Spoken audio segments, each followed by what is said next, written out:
Bonsoir à tous. Tous en matinée. D'abord, je voudrais saluer la présence de M. Théola. C'est très instructif et cet échange. Pour rapprocher le micro maintenant. Pardon, madame. Voilà. Donc moi, je voudrais faire... déjà d'habitude, je ne comprends pas faire. Pardon. Donc je vais faire un retour d'expérience sur deux pays que je connais. Le Congo-Brazzaville et le Bénin. J'ai travaillé au Congo-Brazzaville pendant 1 an. Et ce que j'ai observé sur place, c'est vraiment la puissance de l'économie informelle. Et parmi les jeunes de ma promotion, nous disons entreprenants ou entrepreneuses. Mais ce que nous faisons, c'est que quand nous arrivons sur place, nous entreprenons, mais dans l'informel. Et comme généralement, j'enlève un peu ces barrières, ces freins qui sont administratifs que vous avez annoncés, il y en a qui arrivent même à lever des fonds, parce qu'ils ont des connaissances, mais ils créent des entreprises, mais qui restent dans l'informel. Et donc ça, je ne sais pas si c'est peut-être une perception ou des freins culturels, c'est-à-dire entreprendre, je veux bien, mais je ne veux pas donner de l'argent à l'État. Le deuxième point, c'est entreprendre. Je veux entreprendre donc quoi? Je ne parle pas des gros projets macroéconomiques, créer des routes, mais tels que ouvrir un cabinet en conseil de management aux entreprises. L'information existe. Les aides, les structures d'accompagnement existent. Là, dans ces deux pays que j'ai cités, vous avez ce qu'on appelle les guichets uniques. Les CFE, selon le pays, je ne sais pas comment on les appelle. Pour ceux qui ont la double nationalité franco-congolaise ou bénino-congolaise, au sein des ambassades de France, vous avez des structures d'accompagnement. Avec l'AFD, j'ai vu des amis lever des fonds et il te dit, mais tiens, j'ai fait un projet de TIC dans les écoles, j'ai eu 90 millions de francs CFA par l'AFD. Tu fais non, si. Mais sauf que ça reste dans l'informel. Et donc là, je ne sais pas comment faire. Et même moi-même, hein, j'ai envie d'entreprendre. Je voulais créer ma méga structure avec ce que vous avez dit, bureau, site internet. On m'a dit, mais informel. C'est-à-dire que tu crées, on te donnera tes clients, tu auras tes sous, tu auras ton compte en banque, mais tu ne peux pas aller t'enregistrer là-bas. Et je ne sais pas comment vaincre ce problème-là. Et du coup, bah, je ne me suis pas encore lancée.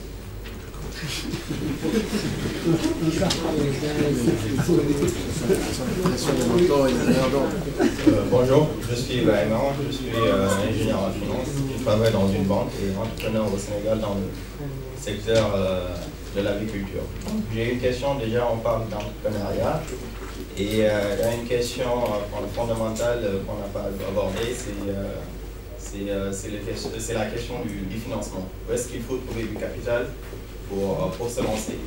Surtout si on sait aujourd'hui, par exemple, les taux appliqués dans les banques en Afrique sont des taux très élevés, donc 9%, 12%. Donc on peut difficile quand même de trouver du capital pour se lancer dans les activités qu'on veut faire. Ça c'est la première question. La deuxième est plutôt le rôle de l'État dans l'entrepreneuriat. Donc, avec des institutions des fois qui sont un peu instables, ou bien, par exemple, on parle des APE, des accords, des partenariats économiques qui vont un peu ouvrir le marché africain. Donc, faciliter plus tout ce qui est produits étrangers en Afrique. Donc, les entrepreneurs, enfin, quel vont être exactement leur rôle, dans ce nouveau système peut-être qui va venir. Et la troisième question, c'est est-ce que c'est facile aujourd'hui de créer une entreprise dans les pays africains? Et si c'est facile, quel est en fait pour M. Dogat le point commun en fait des 3 dépôts de bilan que vous avez fait? Est-ce qu'il y a en fait une analyse synthétique que vous faites des 3 dépôts de bilan? Merci beaucoup. Merci, je profite juste pour vous rappeler, on doit terminer à 17h à peu près, si je ne me trompe pas. Donc, 17h30, donc l'idée c'est de synthétiser au maximum vos questions pour permettre au maximum de personnes d'en poser et de laisser surtout le temps à nos différents intervenants d'y répondre. Donc on va prendre une dernière question dans cette vague.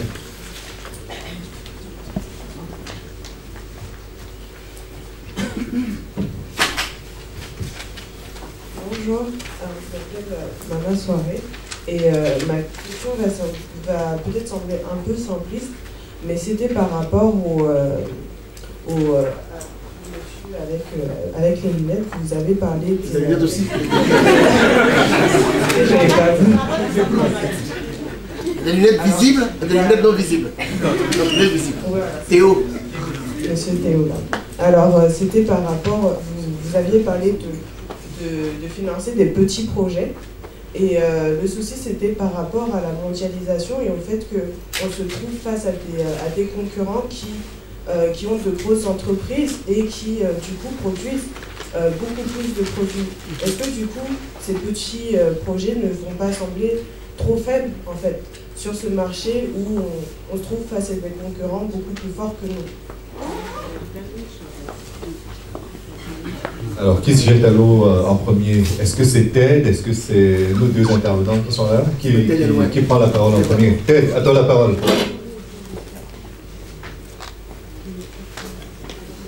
Juste un instant, il y a un problème. Deux petites secondes, Ted. Le temps qu'on... Non, c'est moi qui ai pris mon micro, c'est moi. Très bien. Ok. Il y a 6 questions. Je vais regrouper ça en thèmes pour aller de manière transversale. Alors, il y a la première question sur l'informel et la question du rôle de l'État, payer les impôts, etc. Je pense qu'il ne faut pas... Il y a un préjugé qu'on a sur le secteur informel, c'est que les gens ne payent pas d'impôts. Ça, c'est très faux.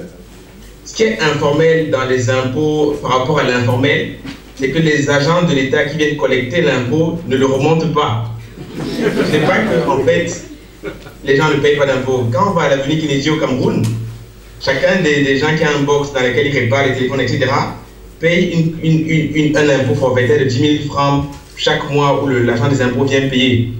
Pareil, les taximans vont payer. Moi, les vendeuses de poissons vont payer une patente à la mairie pour avoir leur place. Dans le secteur informel, parce que les gens savent qu'il y a de l'argent là-bas, donc les gens vont collecter cet argent-là. Après, s'ils ne le remontent pas au niveau du ministère des Finances, c'est un autre sujet. Mais je pense qu'il ne faut pas se dire que le secteur informel ne paye pas d'impôts. Donc c'est un point sur lequel je voulais revenir. Le deuxième point, quand on parle de financement de l'entrepreneuriat, je pense qu'il faut pas mélanger le problème et la solution. C'est-à-dire que la solution à un problème de financement, ce n'est pas nécessairement du capital, parce que le capital, c'est une forme de financement qui correspond à un environnement donné. Aujourd'hui, quand on regarde le financement des startups, on regarde Snapchat, on regarde Facebook, ils vont lever des millions de dollars ou des milliards de dollars en bourse. Pourquoi? Parce que c'est un groupe de personnes qui sont diplômés du MIT, de Harvard, de machin, qui se connaissent entre eux, avec les fonds d'investissement qui sont là. Et donc, en fait, c'est un réseau qui se finance entre eux. On ne peut pas vouloir qu'il y ait ce type de financement-là, alors qu'il n'y a pas de socle de confiance pareil en Afrique. Ce que je veux dire, c'est que nous, par exemple, comment c'est financé? C'est qu'on est allé voir des gens de la diaspora en disant le produit capital dans lequel il faut faire des contrats, ça c'est trop compliqué pour vous. Ce que vous avez l'habitude de voir, c'est que quand vous financez un taxi, par exemple, au Cameroun, vous savez que le taxi va vous rapporter 10 000 francs, 20 000 francs par mois.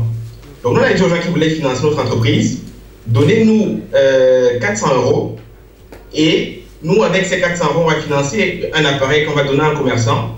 Le commerçant va nous donner 25 € par mois et on va vous donner 15 € dessus. Ce qui fait que le gars qui met 400 €, c'est qu'il a 15 € par mois sans savoir comment le risque est géré, etc. Tout ça pour dire qu'il faut qu'on adapte aussi les produits financiers à la mentalité des gens. Si on a du mal avec le financement spéculatif, on ne va pas avoir honte de ça. Il faut qu'on trouve des produits financiers qui rassurent les investisseurs et qui vont permettre de se financer. Donc je pense qu'il ne faut pas, sur ce point-là aussi, il faut qu'on soit aussi agile et aussi inventif en termes de produits financiers, en termes de modèles de financement, en termes de modèles de participation. Ça, c'est le deuxième point. Troisième point que je voulais souligner, c'est par rapport au rôle de l'État, la question sur le rôle de l'État, c'est de dire qu'on a l'impression souvent que, on parlait des APE par exemple, et quand on voit les APE, on a l'impression par exemple que c'est l'Union européenne ou la France qui va venir imposer des conditions de commerce avec les États africains. C'est souvent le cas. Mais je prends le marché que je connais bien au Sénégal, c'est le marché de l'électronique et des téléphones portables. Dans le marché des téléphones portables au Sénégal, il y a une seule personne qui importe, et qui importe les téléphones Samsung et tous les téléphones en réalité. Et c'est un Sénégalais un Sénégalais que vous allez trouver au marché, en boubou, machin, vous ne pouvez même pas imaginer que c'est lui qui a tout le marché de l'import des téléphones au Sénégal. Simplement, ce monsieur, il décide quelles sont les marques qui sont distribuées au Sénégal. Nokia, à un moment donné, a voulu le contourner. Le gars a bloqué Nokia, et maintenant Nokia n'est plus distribué au Sénégal. Donc quand on va voir l'extérieur comme ça, on va avoir l'impression que c'est Nokia qui peut décider dans quel pays il distribue. Mais le rapport de force n'est pas souvent ce que l'on croit. Donc en tant que, quand on va faire des analyses sur le commerce, tout ça, il faut qu'on soit extrêmement précis parce que les rapports de force sont plus subtils souvent qu'ils en ont l'air. Ça c'est le point. Et enfin, sur la question des petits projets qu'ont les grandes entreprises, la clé d'une petite entreprise, c'est qu'elle connaît mieux son marché que la grande entreprise. Aujourd'hui, toutes les grosses entreprises, que ce soit un Apple, que ce soit un Peugeot, que ce soit un Renault, que ce soit un Samsung, ils aimeraient faire un produit individuel pour chacun de nous parce qu'ils savent qu'on serait prêt à payer le plus cher possible pour avoir un produit qui répond le plus possible à nos besoins, à notre individualité. Parce que l'individualité, c'est un prix. Simplement, ces grandes entreprises sont enfermées dans un mode de production, un mode de financement qui font qu'elles sont obligées de produire en grande masse des produits qui sont uniformes pour tout le monde.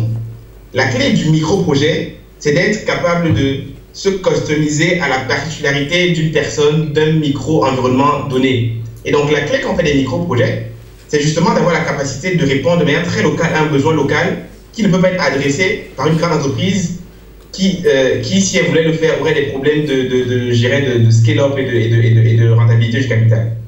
Donc c'est un peu les réponses que je vais donner. J'espère que j'ai un peu fait le tour.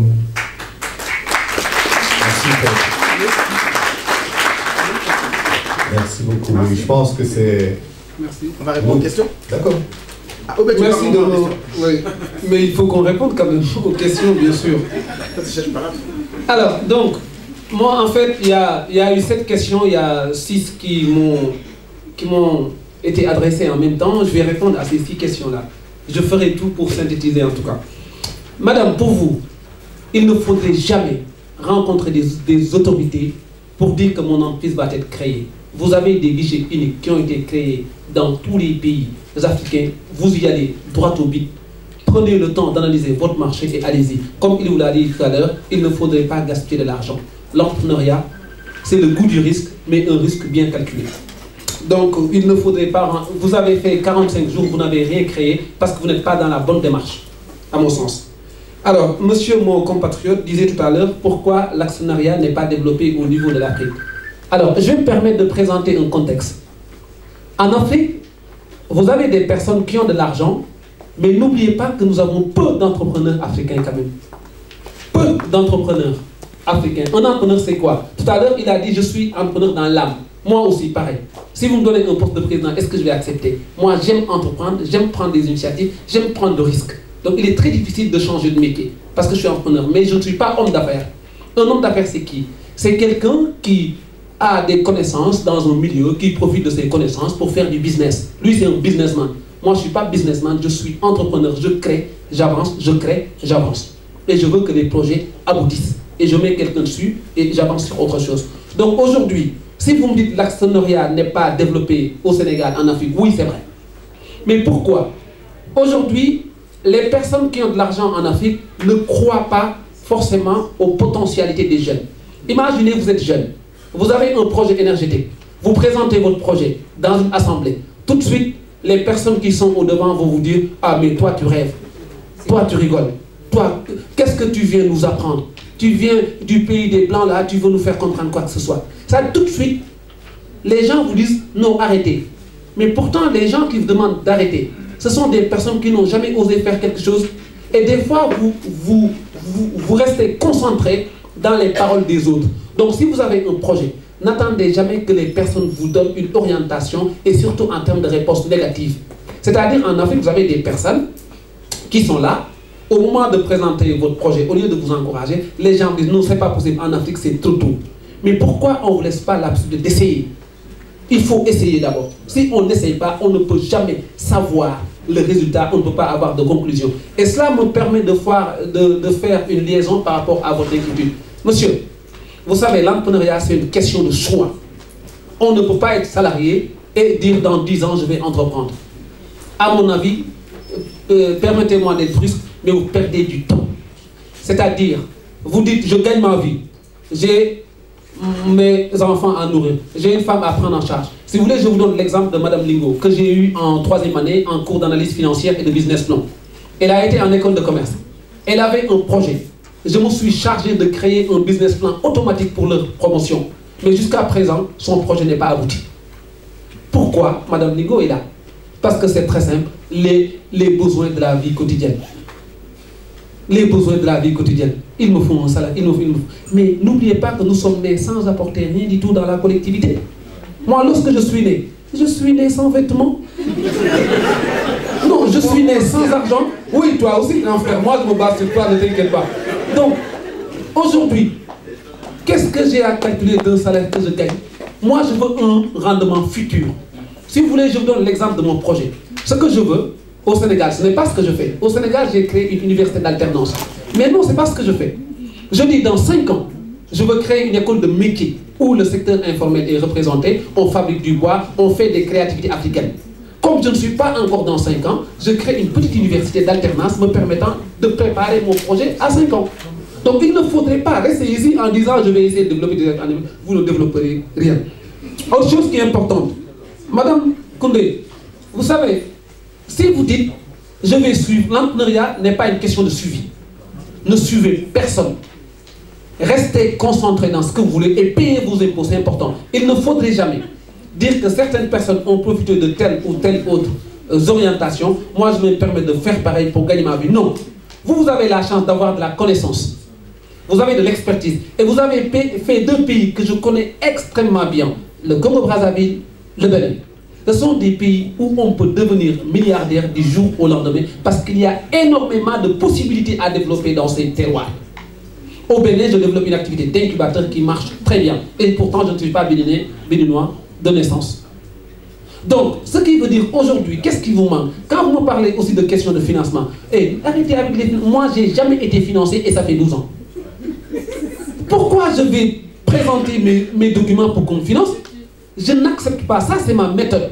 Si vous voulez, après, vous me dites, ma méthode, elle n'est pas bonne. En tout cas, ça fait 12 ans. Ça marche, ça va très bien. Je ne changerai pas de méthode. Alors, je vous partage avec vous la méthode à travers l'incubateur. J'ai un incubateur qui travaille en Afrique. Vous savez ce que fait l'incubateur? Quand vous venez pour que je vous accompagne, je ne vous demande jamais votre projet. Là-bas, on n'écrit pas de projet dans l'incubateur. Le premier jour où j'ai présenté l'incubateur dans leur école, on m'a dit, mais monsieur là, vous êtes malade ou pas? Comment vous pouvez présenter une initiative en ce sens? Je vous donne l'exemple. Vous venez me dire, je veux créer des bijoux. J'ai écrit mon projet, je vous dis, ne me montrez pas votre projet, j'en ai pas besoin. Le projet, j'ai déjà fait, ça fait 12 ans. Qu'est-ce que vous savez faire? Vous me dites, je peux faire des bijoux. Je dis, écrivez-moi les composantes des bijoux. Vous venez, on achète ensemble. Et je vous installe dans un bureau, vous commencez à produire. Maintenant, après la production à 40%, on peut essayer de chercher un marché. On peut faire intervenir un professionnel pour tester la validité de votre création technique. À 100% maintenant, on cherche un marché réel, on écrit le projet. Donc dans ma méthode, on écrit le projet en phase de création, en fait de création du prototype. Maintenant, cela permet de résoudre 2 problèmes. La question du financement. Quelqu'un qui présente son bijou, qui est déjà prêt, un entrepreneur qui est dans la salle peut tout de suite être charmé par son idée et l'accompagne dans la partie financement. Mais une banque aussi peut être séduite par l'approche. Au moins, il a un produit, je peux l'accompagner, je suis sûr d'être payé. Mais n'oubliez pas que, monsieur Wan, en Afrique, le financement, ce sont les mêmes banques qui interviennent dans tous les pays en général. Mais en France, on finance, en Afrique, on financement. Vous savez pourquoi? Parce que le banquier en Afrique ne croit pas aux potentialités africaines et ne prend aucun risque par rapport au développement de l'activité comparé aux pays occidentaux. Maintenant, je ne suis pas contre les banques. Les banques, ce sont des entreprises, elles veulent de l'argent. Donc, il faudrait faire nos propres initiatives. Par exemple, dans mon livre de 2011, j'ai cité tout ce qui est tontine, tout ce qui est petit Jérôme, un système sénégalais qui a extrêmement bien marché, qui peut nous permettre aujourd'hui de financer nos projets nous-mêmes. J'ai besoin de faire quelque chose, je me prépare en ce sens. Donc, moi, je ne voudrais jamais que le blocage, en tout cas, s'oriente dans une position que les autres ont fait que je n'ai pas réussi. Les autres, c'est qui? Je ne dois jamais calculer les autres en première étape de création d'entreprise. Le projet, c'est moi-même. Moi-même, et j'identifie les obstacles qui font que le projet ne marchera pas et je vais apporter des solutions. Mais si vous attendez miracle, miracle ne se produira jamais. Donc, un dernier point. Est-ce facile de créer des entreprises? Mais nous, on crée, ça marche. Je suis franco-sénégalais, hein. Comme vous. J'ai le passeport, j'ai l'autre passeport. Il faut chercher l'autre passeport. Il faut le chercher déjà. Ça, c'est la première chose. Mon frère n'a pas laissé son passeport. Mon frère ne laissera pas son passeport. Parce que demain, il peut avoir des ambitions présidentielles. Donc, demain, je ne sais pas. Donc, pour juste... Est-ce qu'il est facile? Mon gars, si quelqu'un reste en France, en me demandant est-ce qu'il est facile à créer au Sénégal, je ne vais pas lui répondre. Pour créer, il faut être sur place. Essayez. Si vous tombez, mais relevez-vous. Tombez, relevez-vous. Voilà, c'est aussi simple que ça. Juste une question pratique. Dogat, tu parleras après. Juste une question pratique. Est-ce qu'on fait une pause avant de continuer, une pause de 10 minutes pour ce... Non, stop, très bien, on y va. Dogat. Vous n'êtes pas venus faire des pauses ici. Alors, comme ça, on peut nous poser la question. Pourquoi on n'est pas dans l'actionnariat? Moi, je pense que on y est. Ce qu'il faut, vous avez une fédération de structures de solidarité internationale. Et entre nous, je dirais les migrants de travail, ceux qui sont au labeur, sont plus cotisants et épargnants que les cadres, les managers, les entrepreneurs. Il y a comme une sorte il y a plus de consommation d'un côté que de l'autre, on va dire. Donc, les gens épargnent plus. Et ils épargnent sur des projets de développement de solidarité avec le village ou la région. Simplement, aujourd'hui, ce qu'il y a de nouveau, Jean de Caille d'ailleurs, c'est qu'au lieu de faire uniquement l'équipement depuis l'école, ils sont passés à un stade. C'est comment ils placent leur argent sur des projets rentables pour la communauté et pour leur propre poche. Donc je pense que la solution, c'est de présenter de façon collective à ceux qui ont mis leur argent ensemble des projets dans lesquels ils vont pouvoir investir.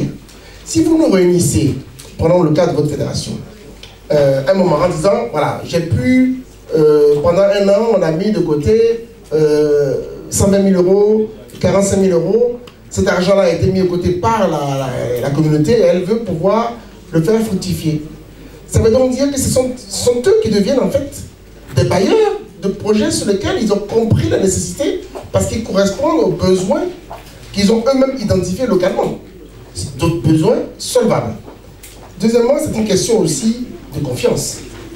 J'ai discuté avec le patron de la bourse régionale lundi dernier. Ça fait au moins un an qu'on parle de la BRVM, donc la partie ouest, la bourse qui est liée au pays de Latonie et moi. Et il disait, on se prépare à un compartiment PME. Ça met du temps à arriver, parce qu'il y a très peu d'entreprises, y compris les plus solvables, les plus structurées, qui, j'allais dire, font la démarche de la bourse, parce que la démarche de la bourse, c'est quoi? C'est obligé à un certain nombre de procédures et de process, de gouvernance de l'entreprise. Il faut montrer ses comptes, il faut permettre à un tiers vienne voir où vous en êtes.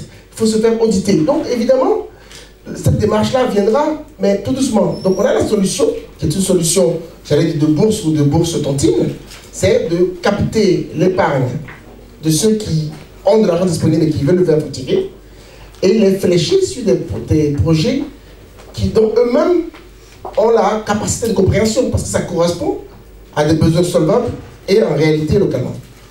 Autre élément, tout à l'heure, quelqu'un posait une question de financement, d'accès au financement. Il y a une nouvelle banque qui s'est mise en place, Cofina. Et Cofina arrive, alors, ils ne m'ont pas encore payé, mais bon, ça viendra. Cofina arrive sur, j'allais dire, un des ponts entre la microfinance et les grands projets, il y a la maison-finance. Il y a des projets qui sont des projets pour lesquels vous avez besoin de trouver 15 000, 20 000, 30 000 euros, l'équivalent. Et ils commencent même à 10 000 euros. Ça veut dire quoi? Ça veut dire qu'ils ont trouvé la méthode de faire en sorte, en mutualisant, d'apporter des financements à des taux qui sont quand même plus compétitifs que les autres pour des projets qui en général ne sont pas financés. Parce que personne ne veut prêter à ce niveau-là, parce que le risque, j'allais dire, est plus grand. Sauf qu'eux, ils y sont allés. Pourquoi? Parce que en mutualisant, c'est une question de statistique. Quand vous mettez plus de projets dans la balance, ben, quelques-uns vont échouer, malheureusement, parce que comme ça. Mais l'argent collecté, les prêts permettent d'assurer le financement des autres. Il y avait une question sur j'allais dire l'Institut de l'écosystème d'affaires africain, c'est ça, hein? Voilà, bon. Je pense que, d'abord, je pense que c'est une activité, vous aurez des financements internationaux pour ça, je sais où vous pouvez les trouver, parce que tout le monde est à la recherche de ce qu'on appelle la donnée, l'information. Parce qu'on a un problème aujourd'hui, l'Afrique n'est pas, enfin l'Afrique, une certaine Afrique, parce que il y a des pays d'Afrique anglophone, la Tanzanie, le Kenya, qui ont avancé plus que les autres, n'est pas cartographié. Donc on ne connaît pas son environnement.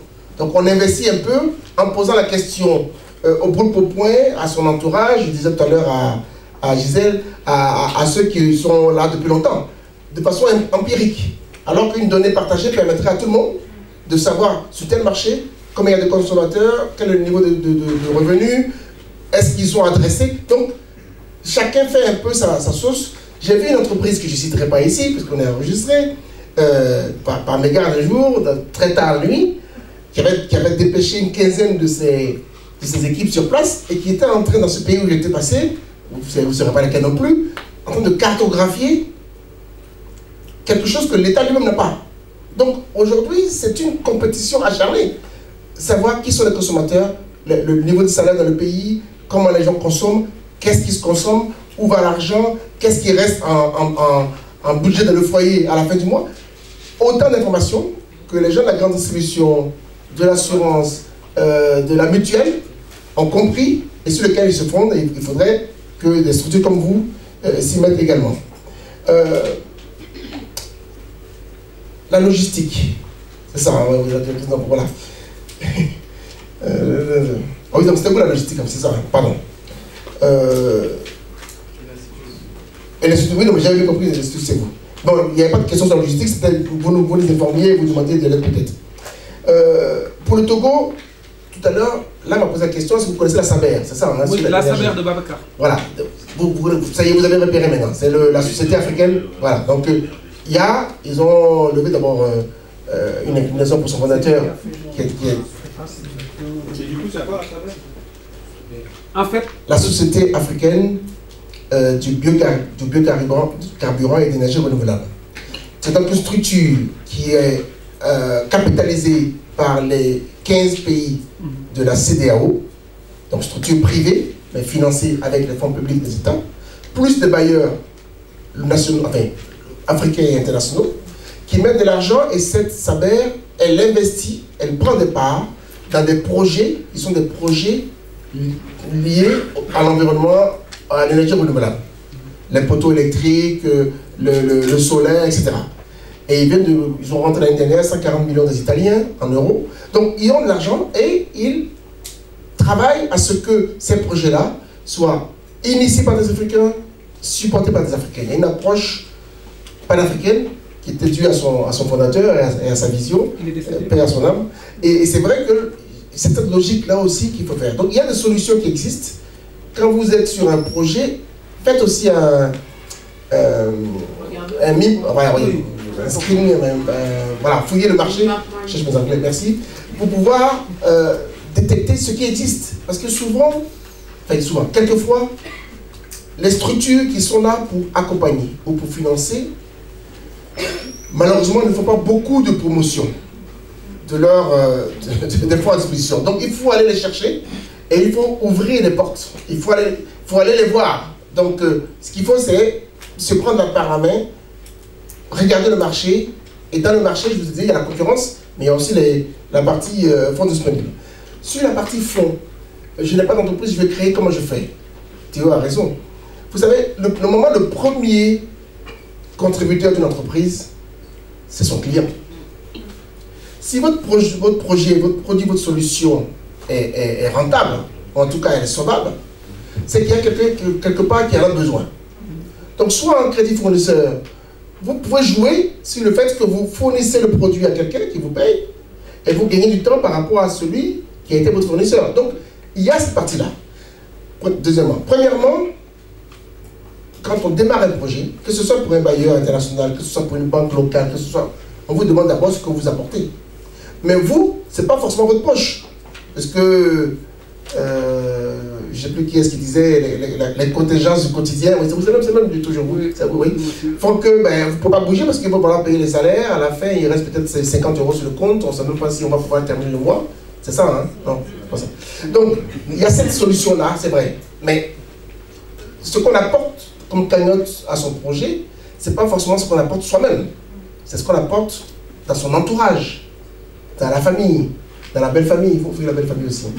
Dans la belle famille. Donc, en fait, on ne peut pas demander à un tiers d'investir dans son projet si soi-même, on n'y croit pas au point de prendre les risques sur ses propres deniers. Alors, on met son temps, bien sûr, heureusement. Donc, il ne faut pas faire un projet en demi-teinte ou à mi-temps. On le fait ou on ne le fait pas. Ça veut dire que si vous êtes dans une entreprise ici de 9h moins le quart à 18h30, enfin je ne sais plus, la RTT, moi je ne suis pas au courant de tout ça, mais en gros vous faites tout. Ça veut dire que vous faites une nouvelle journée à vous, de façon structurée, où vous allez passer 2 ou 3 heures le soir à travailler sur votre dossier. Ça ne peut pas être en passant, sinon vous allez à la catastrophe. N'est-ce pas Gisèle? Ou le matin avant d'aller au travail. Voilà, c'est une bonne méthode. Ça lève à 4 heures. On tirera loin Gisèle, c'est bien. Sandra, c'est Sandra, hein, Congo-Brazzaville et Bénin, sur la question de l'informel, et je rejoins peut-être qu'il disait, il ne faut pas mettre de côté ce côté informel. C'est pas qu'il est négatif, faut pas, c'est un secteur en tant que tel qui est pourvoyeur d'emploi et de ressources, et donc qui crée de la richesse. Ok. Mais il me semble que dans le cas que vous décrivez, souvent ceux qui apportent les financements, et qu'ils ont parfois des gens qui ont les moyens, préfèrent que vous restiez dans un circuit parallèle et que vous veniez tous les jours leur donner ou tous les mois leur code-part et que vous ne soyez pas référencé quelque part. Donc c'est aussi une question peut-être, je dis peut-être, hein, je ne sais pas de votre cas je parle, d'envie de rester caché. Voilà. Mais l'informel au sens avec un grand I est porteur, est un secteur rentable. Donc on ne peut pas le dénier. Pour répondre un peu à tête tout à l'heure, ce que je ne disais pas que l'informel... T'as m'entendre? Oui, oui. Voilà. Je ne disais pas que c'est Dogan qui parle. Je ne disais pas que l'informel n'apporte pas de contribution. C'est vrai qu'il y a cette question de levée de fonds qui n'arrive pas là-haut. Je dis simplement que si celui qui entreprend, qui paye sa quote-part d'une manière ou d'une autre, n'a pas dans la traçabilité l'assurance qu'il a été perçu comme un contribuable, quand il y a un risque, un incendie, un souci, etc., il ne peut pas se prévaloir d'avoir payé sa quote-part. Donc s'il n'a pas de trace, on est venu, on lui a pris son argent. Celui qui a pris a fait peut-être un reçu. C'est à lui de remonter au niveau des instances pour pouvoir avoir une traçabilité.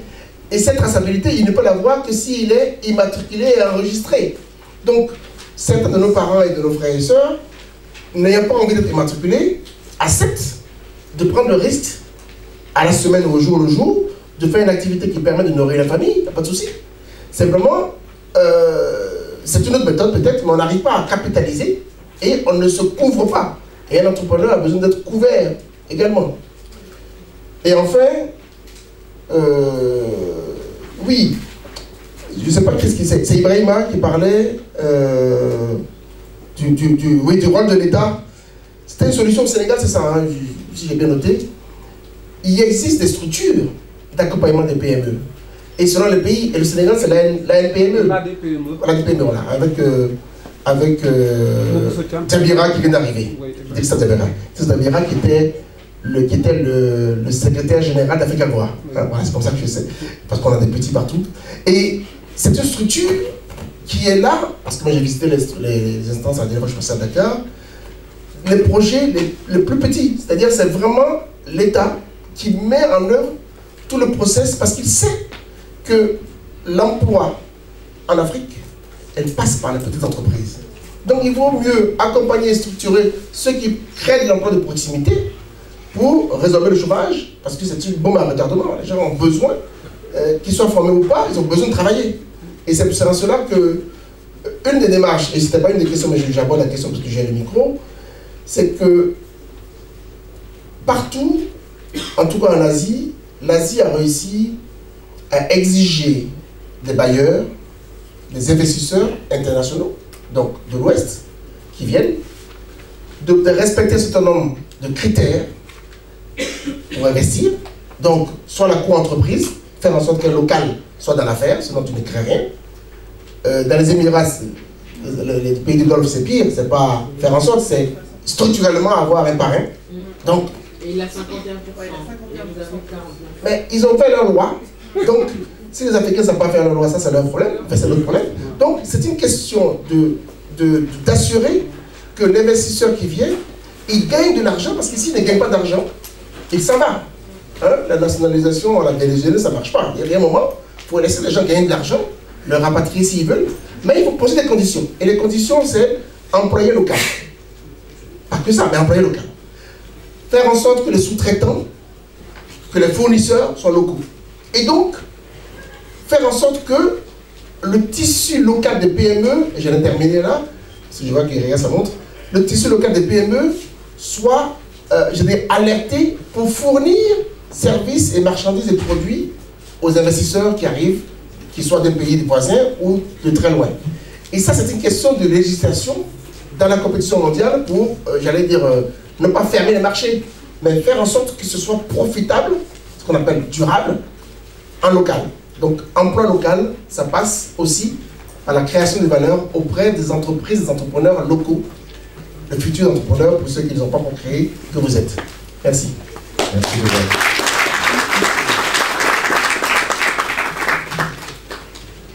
Je sais qu'elle est là. On va continuer. Il nous reste à peine 1 heure pour aller jusqu'au bout de notre conférence. Je sais qu'elle est dans la salle. Aman Ouattara. Ah, très bien. J'aimerais que vous nous fassiez votre part de retour d'expérience, parce que nous avons déjà eu notre ami de Saint-Cloud qui en a parlé un peu. J'aimerais que vous puissiez nous en parler également. Je pense que vous êtes membre d'une association qui vise... D'accord, je vous laisse la présenter. Oui. Bonjour à tous. Donc, Armand Ouattara, je suis présidente et cofondatrice d'une association, en effet, qui s'appelle Diaspora for Development. Donc, comme son nom l'indique, une association qui vise à, on va dire, aider la diaspora à pouvoir entreprendre sur le continent, donc le continent africain aujourd'hui qui est notre priorité. Et donc, Diaspora for Development apporte aujourd'hui un appui méthodologique d'abord aux porteurs de projets, pour structurer leur idée, pour structurer leur projet, avant même d'envisager d'aller chercher du financement, qu'il s'agisse de capital, qu'il s'agisse de campagne de crowdfunding, ou même qu'il s'agisse pour le porteur de projet à faire un plan d'épargne sur son salaire mensuel. Et du coup, ce qui m'a été demandé, c'était de faire un petit retour sur les freins à l'entrepreneuriat et quelques mesures pour les réduire. C'est très très difficile de passer après Théolam et Dogan. Amande, viens là. Il te voit de dos, c'est pas normal. C'était déjà difficile et maintenant... Tu veux t'asseoir aussi, je peux donner ma place. Je préfère. Je t'assure. Bon. Voilà. Merci. Alors, je vais essayer de faire vite. J'ai combien de temps, Louis, s'il te plaît? 5 minutes. Très bien. Pourquoi ça m'étonne? Alors, rapidement, comme je disais, c'est difficile de passer derrière Théolam et Dogat parce qu'ils ont le vécu terrain. Moi, ce que je vais faire, c'est quelque chose de très concret. Je vais essayer parce que, bon, la théorie, je pense que vous en avez assez beaucoup sur Internet, etc. On a eu l'occasion d'accompagner plusieurs porteurs de projets. Je vais parler de 2 cas. Donc, une porteuse de projet, une femme qui veut entreprendre au Niger, qui voulait qui veut toujours d'ailleurs créer une cuisine industrielle. Et un des principaux freins qu'on a rencontrés, donc qu'elle a rencontré, ça a été déjà la redécouverte de son projet. De quoi je parle en disant redécouverte? Forcément, et on l'a abordé tout à l'heure, lorsqu'on est d'un pays et qu'on a un projet, on a un peu l'impression qu'on comprend très bien le contexte, qu'on en vient, qu'on a grandi là-bas, donc il n'y a pas de doute, on ne se pose pas de questions. Moi, je suis du Burkina Faso, j'ai grandi au Sénégal, je suis née en Côte d'Ivoire, donc forcément, quand quelqu'un me dit « je connais le pays, voilà la situation », je lui pose des questions qui peuvent paraître bêtes, mais qui lui font on va dire, se remettre en question. Et donc d'un accompagnement qui devait prendre peut-être 1 mois, on a fait 6 mois ensemble avec cette femme-là. On a retravaillé tout le projet, on a décortiqué le modèle économique pour pouvoir ressortir en se disant « Ok, mais en fait, qui sont mes clients? Quelle est la proposition de valeur que je leur fais? Et qu'est-ce que je veux faire derrière? Quelle activité je veux mener ?» Aujourd'hui, elle a mis son projet en stand-by parce que grâce à notre accompagnement, elle a vu la portée. Elle a aussi vu que ce n'était pas possible de le faire à distance. Si elle veut y aller, il faudra y aller vraiment. Et donc, cette partie méthodologique, c'est un gros frein parce que beaucoup de personnes veulent entreprendre sans pour autant faire ce que n'importe quel entrepreneur doit faire, diaspora ou pas, c'est-à-dire se poser les bonnes questions et avoir un bon projet.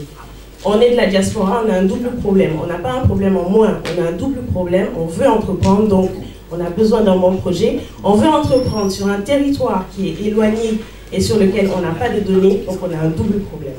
Donc ça, c'est un gros frein.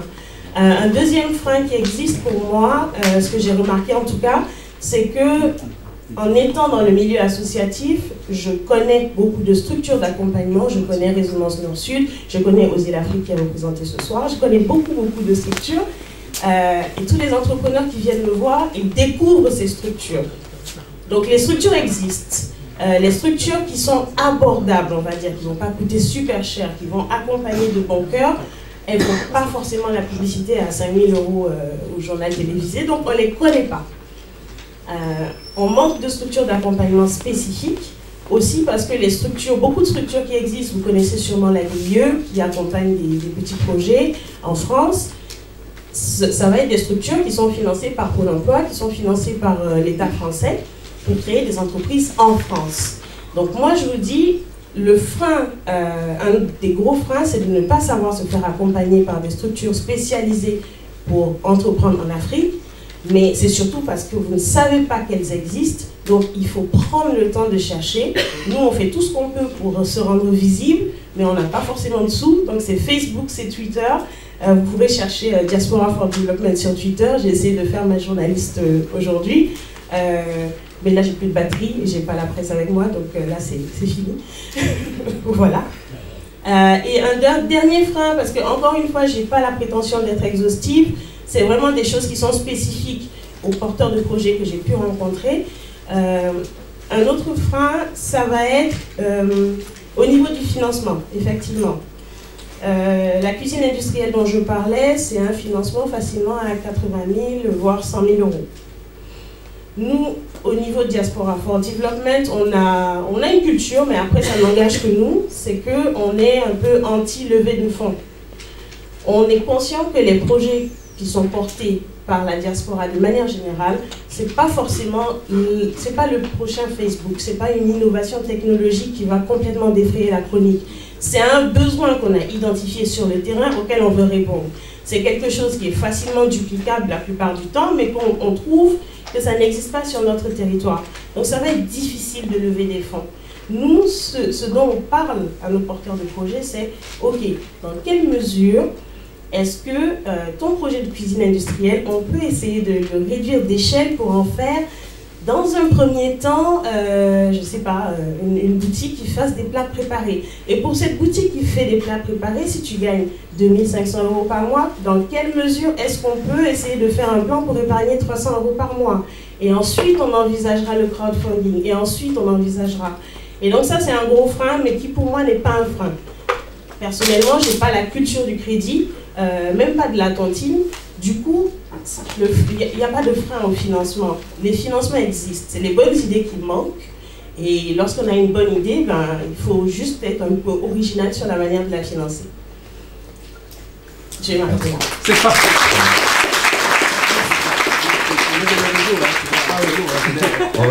On va continuer. Tu veux faire la censure de Gad? Non, je disais juste qu'il y a le réseau pour Diaspora for Development. D'accord. Merci. Non, c'est une question. Alors, félicitations. On va enchaîner avec une. Est-ce que Mélissa est là? Est OK? Est-ce que vous pouvez nous gratifier de votre retour d'expérience de. Mélissa fait partie du service international d'appui au développement. Alors, bonjour à tous. Je vais vous poser la même question. Je dispose de combien de temps? Ça n'a pas changé. On a malheureusement, on termine à 17h30. Il est 17h, un peu plus de 45. Donc 5 minutes, ce serait bien. D'accord, très bien. Donc je vais vraiment axer mon propos sur une des initiatives qui est donc réalisée par le SIAD. Je suis coordinatrice de Résonance Nord-Sud, donc Carmen connaît. Résonance Nord-Sud est un incubateur donc, qui a été créé par 4 partenaires, dont le SIAD, la Cofides, Nord-Sud, l'ADI et Est Ensemble, sur le territoire donc, de la Seine-Saint-Denis. Et la spécificité de l'incubateur qui a été créé en 2014, mais qui est actif depuis 2015, c'est l'accompagnement de porteurs de projets qui sont ancrés sur le double territoire Île-de-France et Afrique. Alors Afrique, donc en général, les personnes qui viennent nous voir ont un projet dans leur pays d'origine. Donc qu'est-ce que nous proposons à Résonance? Nous proposons un accompagnement sur 6 mois.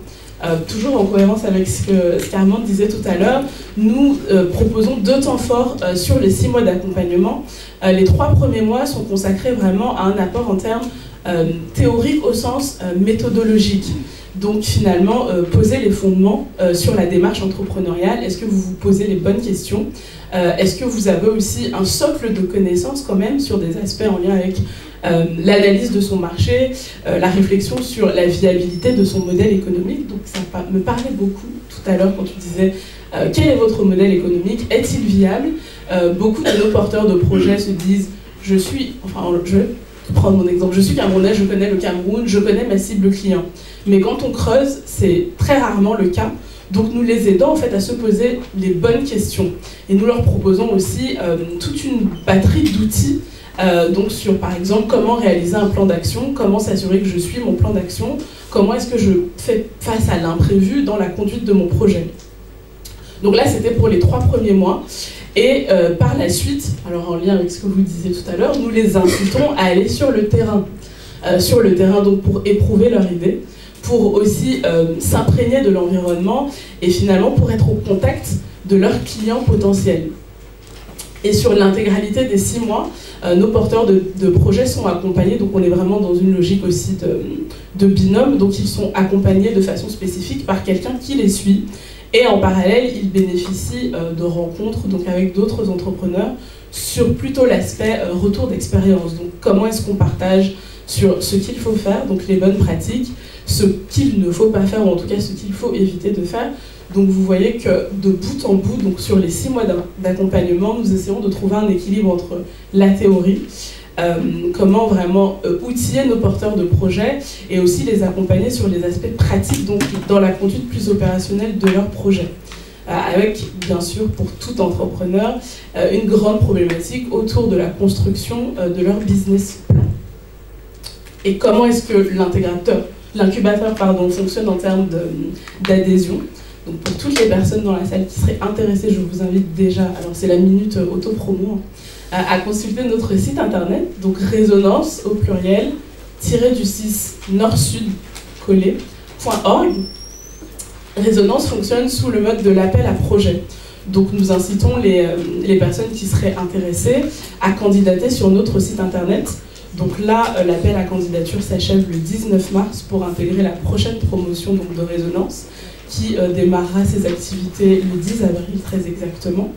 Donc vous vous connectez sur le site internet, vous remplissez un formulaire où vous présentez votre démarche. En termes de critères de sélection, nous faisons très attention donc, à l'ancrage du projet sur le double territoire Île-de-France et donc Afrique, et également à la composante ESS donc, de votre projet. C'est quoi ESS? Économie sociale et solidaire. Merci. Voilà. Donc c'est vraiment comment est-ce que vous comptez vous inscrire dans cette démarche-là. Ça peut être au niveau de vos fournisseurs. Est-ce que vous comptez par exemple vous approvisionner auprès de coopératives? Ça peut être aussi au niveau de votre clientèle cible. Ça peut également être au niveau même du secteur d'activité que vous ciblez dans votre projet. Donc je peux vous donner un exemple du projet qui est dans le cœur de cible pour Résonance. si vous souhaitez développer un centre de formation, alors je caricature volontairement, mais un centre de formation dédié aux femmes par exemple, c'est quelque chose qui rentre dans le cœur de cible. Vous pouvez aussi décider de développer une marque de cosmétiques qui cible un marché français, mais vous décidez de vous approvisionner auprès de coopératives locales, c'est aussi dans le cœur de cible. Vous pouvez décider de développer, on a un porteur de projet sur la troisième promotion qui a décidé de créer une application mobile sur la problématique de l'éducation. Donc l'enjeu, c'est de mettre en relation des étudiants qui cherchent une source de revenus complémentaire avec des parents donc, qui ont des difficultés à identifier des tuteurs donc pour accompagner leurs enfants. Donc ça aussi, ça rentre dans le cœur de cible. Bon, merci Mélissa. Un dernier mot. Juste un dernier. Juste un dernier mot. Donc par rapport au processus de sélection, donc vous candidatez sur le site internet. Ensuite, nous procédons à une première sélection de porteurs de projets. Nous vous rencontrons pour des entretiens de motivation et ensuite donc la décision finale, si oui ou non vous intégrez l'incubateur. Et la formation, en tout cas l'accompagnement sur les 6 mois, se fait contre une contrepartie de 250 €. Ouais. Et c'est à combien de temps? Alors, dans l'idéal, nos porteurs de projets, on leur suggère d'être disponibles à temps plein, notamment pour la partie formation. Après, on fait quand même preuve de flexibilité et ça repose aussi sur l'engagement du porteur de projet pour réussir à gérer une activité salariée et la conduite de son projet en parallèle. Merci. Merci beaucoup. Je pense que avant qu'on enchaîne, s'il y en a qui veulent aller se sustenter, il y a de quoi faire à l'extérieur. Il nous reste, comme je vous le disais, moins d'1 heure pour terminer, moins de 30 minutes même pour terminer. Je sais que Benjamin Bonga est là. Est-ce que Maxime Leyou est là également? Bon, le collectif est représenté dans tous les cas. Je vous donne la parole pour en parler et après on pourra poser des questions, enchaîner avec la phase des questions-réponses encore. Tu as la parole. Merci. Donc je suis Benjamin Bonga. Maxime malheureusement a été bloqué dans son déplacement. Je suis le président d'Oser Afrique qui est une association. Maxime et mon prédécesseur, on se déplace toujours ensemble pour montrer qu'on peut être président et passer la main. Et sans qu'on ne jette en prison son prédécesseur. Alors, le retour d'Oser l'Afrique, nous, ça fait 8 ans qu'on a été créé dans la diaspora. Merci à Armand qui disait effectivement qu'il y a beaucoup de choses qui existent déjà pour accompagner les gens qui débutent dans leur projet.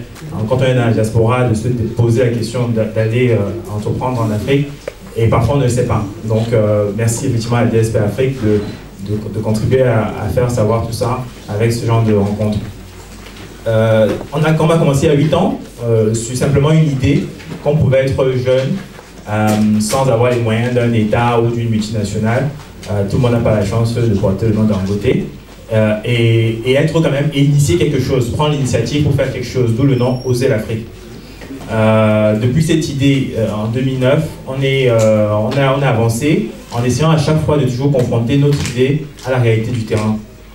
Donc à l'époque où on commençait, on était jeunes actifs et il y avait déjà à Paris ici beaucoup de conférences qui se passaient sur l'Afrique qui change et tout ceci et tout cela. C'était l'ère de l'afro-optimisme. Donc nous, on n'a pas voulu rajouter à tout ça parce que c'était déjà bien fait. Donc on a décidé d'aller directement poser nos actions sur le terrain. Donc on a cherché à trouver des relais locaux pour nous aider à travailler sur cette question de l'entrepreneuriat parce que c'était pour nous le meilleur exemple sur le continent des gens qui n'attendent pas qu'on fasse les choses à leur place mais qui initient. Donc il y a beaucoup de jeunes qui démarrent mais ils n'ont pas forcément toute la structuration que beaucoup d'entre vous ont peut-être eu la chance d'avoir dans une formation en business, en ingénierie, que sais-je. Mais simplement, ils ont ce bon esprit où ils se disent, bon, bah là, je vais me lancer dans ce domaine parce que c'est intéressant ou parce que j'ai vu d'autres faire dans ce domaine-là. Pas pour dire qu'il y en a pas qui n'ont pas la structuration, il y en a aussi qui ont la structuration et qui ont de plus en plus de très bonnes formations. Mais bon, il y a ces jeunes-là et on s'est dit, on va essayer de commencer en leur apportant des outils. Donc, on a commencé à créer des antennes Oser l'Afrique en Afrique en 2012. On a commencé au Sénégal, Cameroun, Togo, on en a une dizaine aujourd'hui. Et on a mis en place avec des entrepreneurs locaux d'expérience des ateliers où ces jeunes-là peuvent venir, discuter avec eux, simplement déjà pour comprendre la partie méthodologie de voilà, je démarre, je suis à Lomé, où est-ce que je vais m'enregistrer, quels sont les statuts juridiques auxquels j'ai droit, pourquoi dans ce domaine il vaut mieux commencer comme ça, ainsi de suite. Ça a pris, ça passait très bien, on a fait à peu près une centaine de jeunes par an sur ce type d'atelier-là. Et ça a posé les bases et ça nous a permis aussi nous-mêmes de grandir parce que nous-mêmes on est dans une démarche entrepreneuriale, pas sur une association. En se rendant compte que c'est bien de commencer là, mais il faut aller encore plus loin en essayant de rendre ça un peu plus structuré, un peu plus professionnel et de pouvoir les suivre sur le long terme. Donc 8 ans après, on a lancé, enfin 7 ans, parce que c'était l'année dernière, on a commencé avec on a lancé une campagne de crowdfunding pour nous-mêmes nous financer parce que jusque-là, 80% de notre budget était financé par les membres, les cotisations que nous versons. Nous avons obtenu parfois des partenaires qui nous donnaient gracieusement une salle, l'agence de la francophonie à Dakar, le Oxfam à Niamey au Niger, mais à chaque fois c'est les membres qui supportent le coût des formations. Donc on n'a jamais reçu malheureusement de subventions de région ou de la mairie, quoi que ce soit. Donc on a lancé une campagne de crowdfunding pour appeler la diaspora justement à s'engager avec nous dans ce mouvement après 8 ans. Et on a pu lever 13 100 € en décembre dernier. Donc merci à tous ceux qui peut-être auraient contribué dans cette salle et que je n'aurais pas le temps de rencontrer individuellement chacun. Mais quand on s'est posé la question, et je crois que c'était un peu l'objet de cette conférence, comment la diaspora peut contribuer à l'entrepreneuriat en Afrique, d'autres l'ont déjà dit, tout le monde ne peut pas être entrepreneur, ça c'est vrai. Mais chacun peut trouver en quoi il est utile, que ce soit dans la société de manière générale et encore plus sur ce sujet particulier de l'entrepreneuriat. Si vous n'avez pas, parce que l'entrepreneuriat, je suis d'accord, ce n'est pas quelque chose on ne dit pas un sujet de suivisme, ce n'est pas un effet de mode, même si le discours ambiant tend à le donner comme tel. Ce n'est pas une mode. Soit vous avez cet esprit entrepreneurial, soit vous ne l'avez pas. Et vous acceptez, souffrez de ne pas l'avoir, ce n'est pas grave. D'autres sont là pour le faire. Il faut aussi des gens qui soient salariés, qui travaillent pour les entrepreneurs qui ont créé.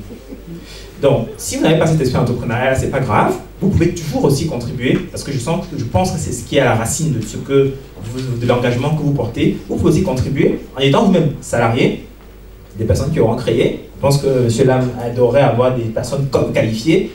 Ted Boulou, qui est sorti de Polytech, aimerait avoir d'autres polytechniciens, d'autres centraliens, je ne sais pas, à l'école de business, qui viennent travailler pour sa boîte et en font des multinationales. Donc, il y a cette façon aussi là où vous pouvez vous engager. Vous pouvez vous engager financièrement, devenir actionnaire. Tout le monde peut devenir actionnaire. Les gens qui ont donné pour le crowdfunding, pour doser l'Afrique, c'était du don. C'est pas quelque chose où ils attendent une rémunération. Mais Ted Boulou, pour créer sa tablette, il avait besoin des gens qui vont comme je vous ai expliqué, vous lui donnez 400 €, il vous reverse 15 € de l'argent qui récupère des personnes qui ont sa tablette. Donc, chacun peut réfléchir à comment je peux être utile. Et les méthodes, elles sont différentes. Je veux dire, que vous vous engagez pour faire en quelque sorte le militantisme de pourquoi il faut travailler, il faut s'engager pour l'Afrique, c'est une chose. Mais si vous voulez vous engager en tant que vous-même acteur, il y a tellement de choix. Il ne s'agit pas d'être afro-optimiste, afro-pessimiste, il faut être afro-inconditionnel. Soit on pense, soit on dort, soit on mange Afrique, soit on peut faire rester ici et il n'y a pas de problème. On vit la vie confortable et après ne nous posons pas la question de dire « Ah mais comment je fais pour ne pas être parti à ce qui se passait ?» Mais c'est ça. Chacun peut intervenir à un niveau, chacun a le choix d'être entrepreneur s'il se sent capable, d'être actionnaire s'il se sent capable, d'être investisseur, d'être consultant. Pour ces jeunes-là, je vous assure, il y a des gens qui, pour une heure que vous passez avec eux, à leur dire « Ah ben écoute, effectivement, ton modèle que tu as fait, ça ne prend pas en compte le fait que tu vas devoir payer chaque jour 150 francs CFA pour prendre le taxi pour aller là-bas. » Bah, si tu rajoutes pas ces charges-là, tu seras surpris que le bénéfice, parce qu'ils confondent souvent une chose, ça va souvent faire entre le bénéfice et le résultat. Il me dit, mais il y a un des jeunes que je suivais, il me dit, ah mais moi je suis sûr que la ligne entre Tonga, qui est un village au Cameroun, et la capitale Yaoundé, ça marche. Mais c'est bizarre qu'il n'y a pas d'agence là. Si je ouvre mon agence de transport, ça va marcher. Je lui ai dit, il y a combien d'habitants dans le village? Il ne sait pas me dire. Il dit, première question que tu vas te poser, si tu n'as pas vu les concurrents qui sont pourtant nombreux au Cameroun à faire des transports venir poser une agence, c'est parce qu'ils ont calculé certainement que les frais, les charges d'immobilisation qu'ils feraient sur cet endroit-là, par rapport à la taille de la population qui est dans ce village pour faire cette ligne Tonga-Yaoundé, ne seraient pas suffisamment rentables. Donc même si tu auras du chiffre d'affaires en faisant transporter 300 personnes chaque jour pour aller de Tonga à Yaoundé, si ce chiffre d'affaires est mangé par les charges que tu vas faire en payant les salariés qui seront immobilisés, bah, ce n'est pas rentable. Benjamin, essaie de conclure. Je conclurai donc, je chuterai, comme on dit en Afrique, sur une chose. N'attendons pas forcément le mouvement venir d'ailleurs ou d'en haut. En 1980, l'ONUDI, donc l'agence de l'ONU chargée du développement industriel, a déclaré la décennie des années 80 comme la décennie industrielle de l'Afrique. Sauf qu'entre 1980 et 1990, la part de l'industrie dans l'Afrique est passée de 38% à 28%. Donc, si on attend toujours que d'autres déclenchent ou décident que c'est le temps de faire les choses, on risque d'être un peu déçu à la sortie. Du coup, donc, pas besoin d'être afro-optimiste, afro-pessimiste. Soyez juste afro-inconditionnel et agissez. Très bien.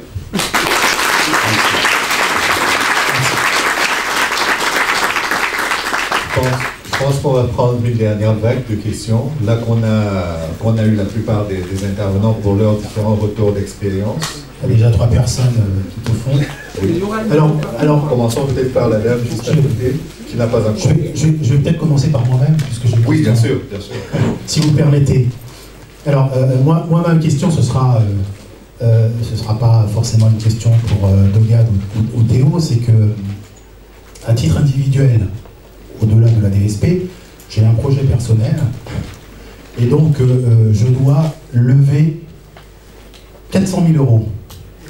Et j'aimerais bien avoir des personnes justement qui arrivent à me trouver des solutions. Alors, je ne vais pas rentrer dans le détail du projet parce que pour l'instant c'est assez confidentiel, mais dans tous les cas, voilà, je solliciterai des personnes parce que c'est un gros projet qui nécessite une grosse manne d'argent au démarrage, mais il y a aussi de l'apport en industrie qui est possible, pas seulement en numéraire, mais aussi en industrie, puisque c'est un projet qui demande un certain nombre de compétences. Donc tu souhaitais que je commence par Madame.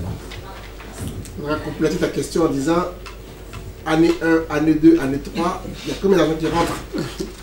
C'est le financier qui parle. C'est tout.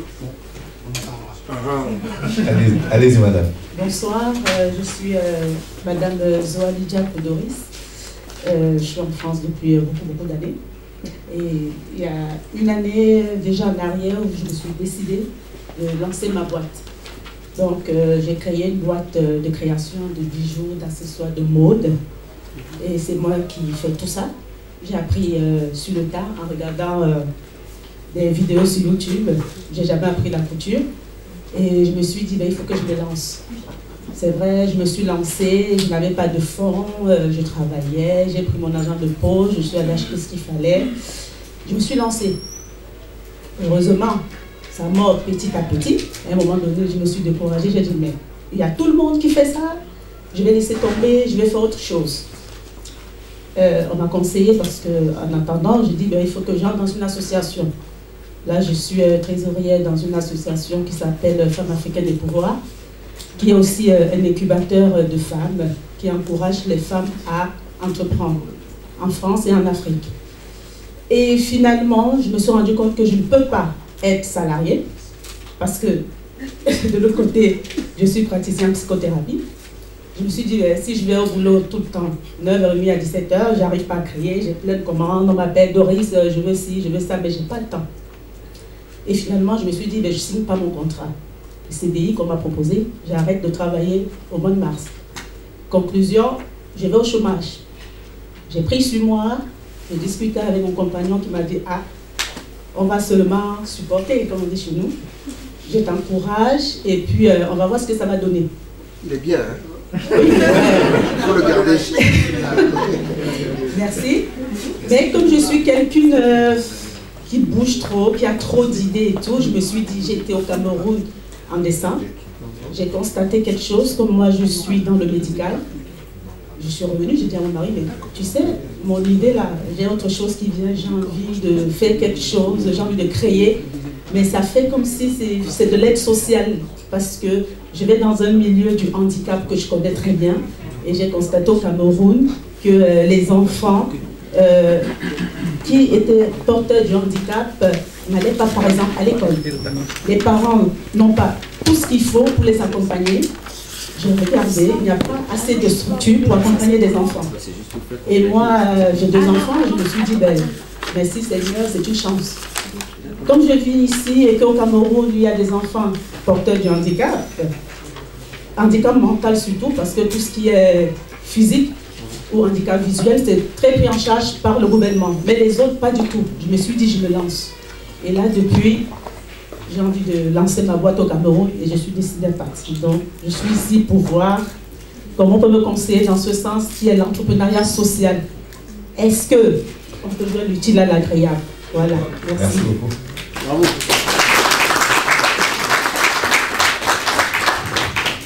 On va prendre... vous avez déjà posé une question. On va prendre la demoiselle. Ouais. Bonsoir. Bonjour Laetitia Gahan. Je vous remercie pour cette initiative. Je suis d'origine camerounaise et je suis actionnaire dans des activités agricoles au Cameroun et en Côte d'Ivoire et aussi dans les métiers de bouche. Moi, j'ai 2 questions qui sont très terre à terre, très concrètes. C'est juste pour avoir des idées. Comment motiver les jeunes au-delà des petites primes financières et leur donner l'amour du travail? Parce que c'est très difficile sur le terrain quand on recrute des jeunes. On n'arrive pas à les motiver, faire à ce qu'ils arrivent à l'heure, à ce qu'ils aient envie de rester, de travailler pendant plusieurs années avec nous. Et la deuxième question était comment mettre en place des outils de contrôle pour limiter le vol. Parce que oui, on a des idées, on investit en Afrique, mais malheureusement, il y a beaucoup de gens qui volent. Et donc, ce qui fait que le chiffre d'affaires diminue. Donc, est-ce que vous, dans votre expérience, dans vos expériences, vous avez pu mettre en place des petits outils? Enfin, on a bien sûr des caméras, on fait des fichiers Excel pour suivre les variations de stock, mais ça ne suffit pas. Voilà, merci. Merci, bravo pour la synthèse. Bonjour, moi je m'appelle Sandrine Oona, je suis camerounaise. En fait, je suis ingénieure en génie civil dans le bâtiment. Et du coup, j'avais effectivement l'année dernière pour aider de créer mon entreprise en essayant de jongler un peu en faisant les deux. J'ai même fait avec DSP une immersion dans une société camerounaise. J'y vais tous les ans, j'ai fait 3 mois entiers pour essayer de m'imprégner du contexte. Et en fait, bon là, il y a 1 mois, j'ai tout arrêté. Enfin, j'ai arrêté de travailler. J'ai démissionné de mon CDI pour pouvoir justement aller monter ma structure à temps plein sur place.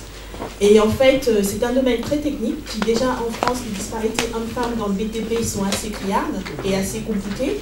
Et donc en fait, ma question c'est, vous avez donné beaucoup d'exemples, vous êtes uniquement des hommes, enfin pratiquement à intervenir. La question, il y a eu quelques femmes quand même. Non, à intervenir, qui ont monté des structures en Afrique.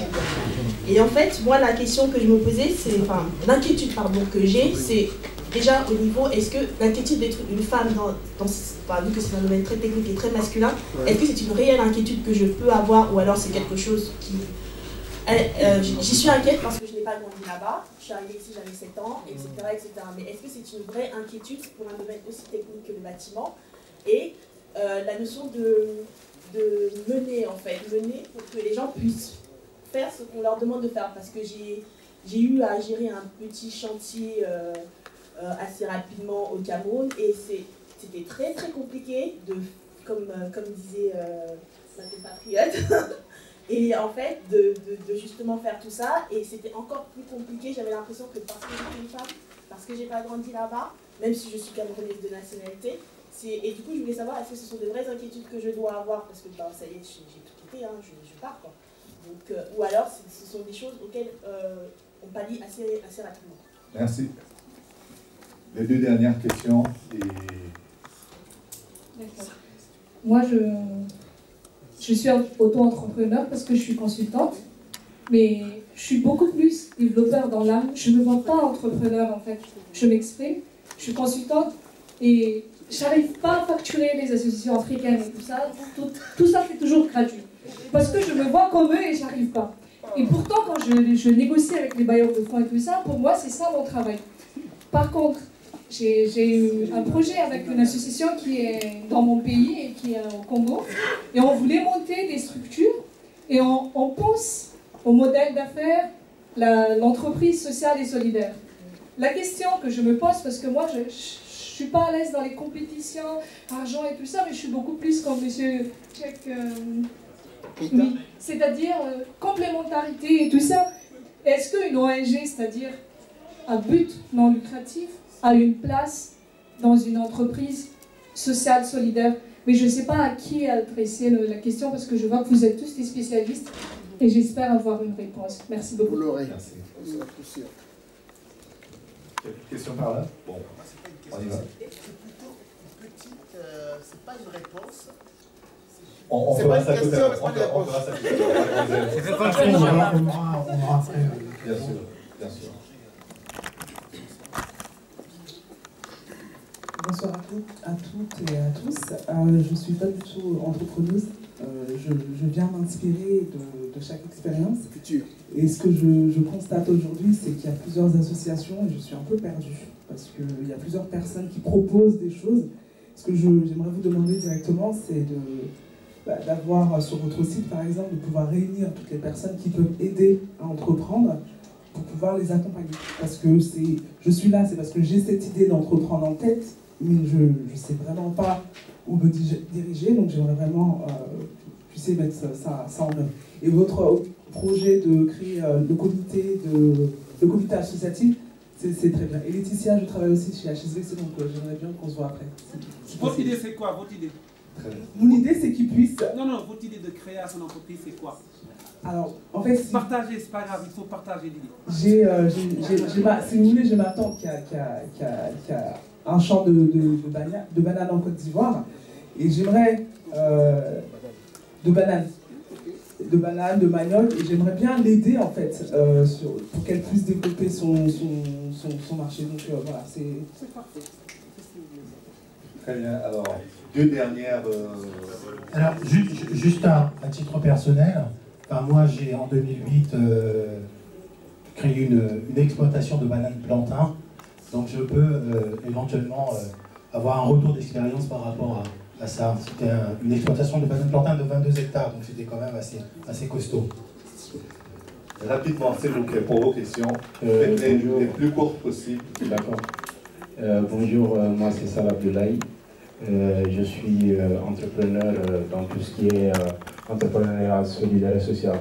Donc je reviens tout fraîchement d'Afrique, de la Mauritanie dont je suis originaire, où on a organisé un forum autour de l'entrepreneuriat solidaire et social. Donc l'objectif c'était de réunir des associations, des élus locaux et des membres de la société civile pour voir un peu l'état d'esprit. Dans le cas général, tout le monde a relevé ici le terrain. Et le terrain, il faut l'étudier, il faut aller le voir. Et nous, ça a été très productif parce qu'on a vu vraiment des gens, contrairement à ce que disent certains qui veulent travailler, mais qui ne savent pas du tout comment. Ni dans quel cadre. Donc ma question, c'était tout simplement parce que je suis ce qu'on appelle un serial entrepreneur, donc un entrepreneur à série. J'ai énormément d'idées, mais la plus intéressante, c'est celle-là. Parce que je suis aussi dans tout ce qui est développement communautaire. C'est essayer de voir comment avec les associations, on a énormément d'associations ici, d'associations, même si c'est des associations communautaires, qui ont des cagnottes, qui ont beaucoup d'argent, comment essayer de pouvoir travailler avec ces associations-là dans des projets qu'ils mènent, parce qu'ils ont des projets dans des villages, dans des projets dans des villes, mais les projets n'aboutissent pas. Et ce n'est pas des projets qui créent de la richesse. Donc, c'est comment aussi nous, en tant qu'entrepreneurs, on peut participer dans cet aspect, parce que c'est intéressant. Ils ont l'argent, ils peuvent financer le projet, c'est pas ça le problème, mais sauf que ça n'aboutit pas. Je vous remercie. Merci. Derrière vous. Merci. Bonjour, c'est Demsena, je suis ingénieur en cybersécurité à la BNP. Ma question, c'est juste d'avoir un retour d'expérience par rapport à la concurrence sur le marché africain. Notamment avec des grosses structures. Mon objectif, c'est de monter un cabinet et pouvoir aider en gros toutes les sociétés, précisément au Togo, dans le domaine de la sécurité informatique. Mais sauf que bon, j'ai fait un petit marché, un petit tour sur le marché, et j'ai vu qu'il y a déjà des grosses structures qui ont pris des contrats et depuis des années, ça ne change pas. Et comment faire face à ça? Merci. Merci.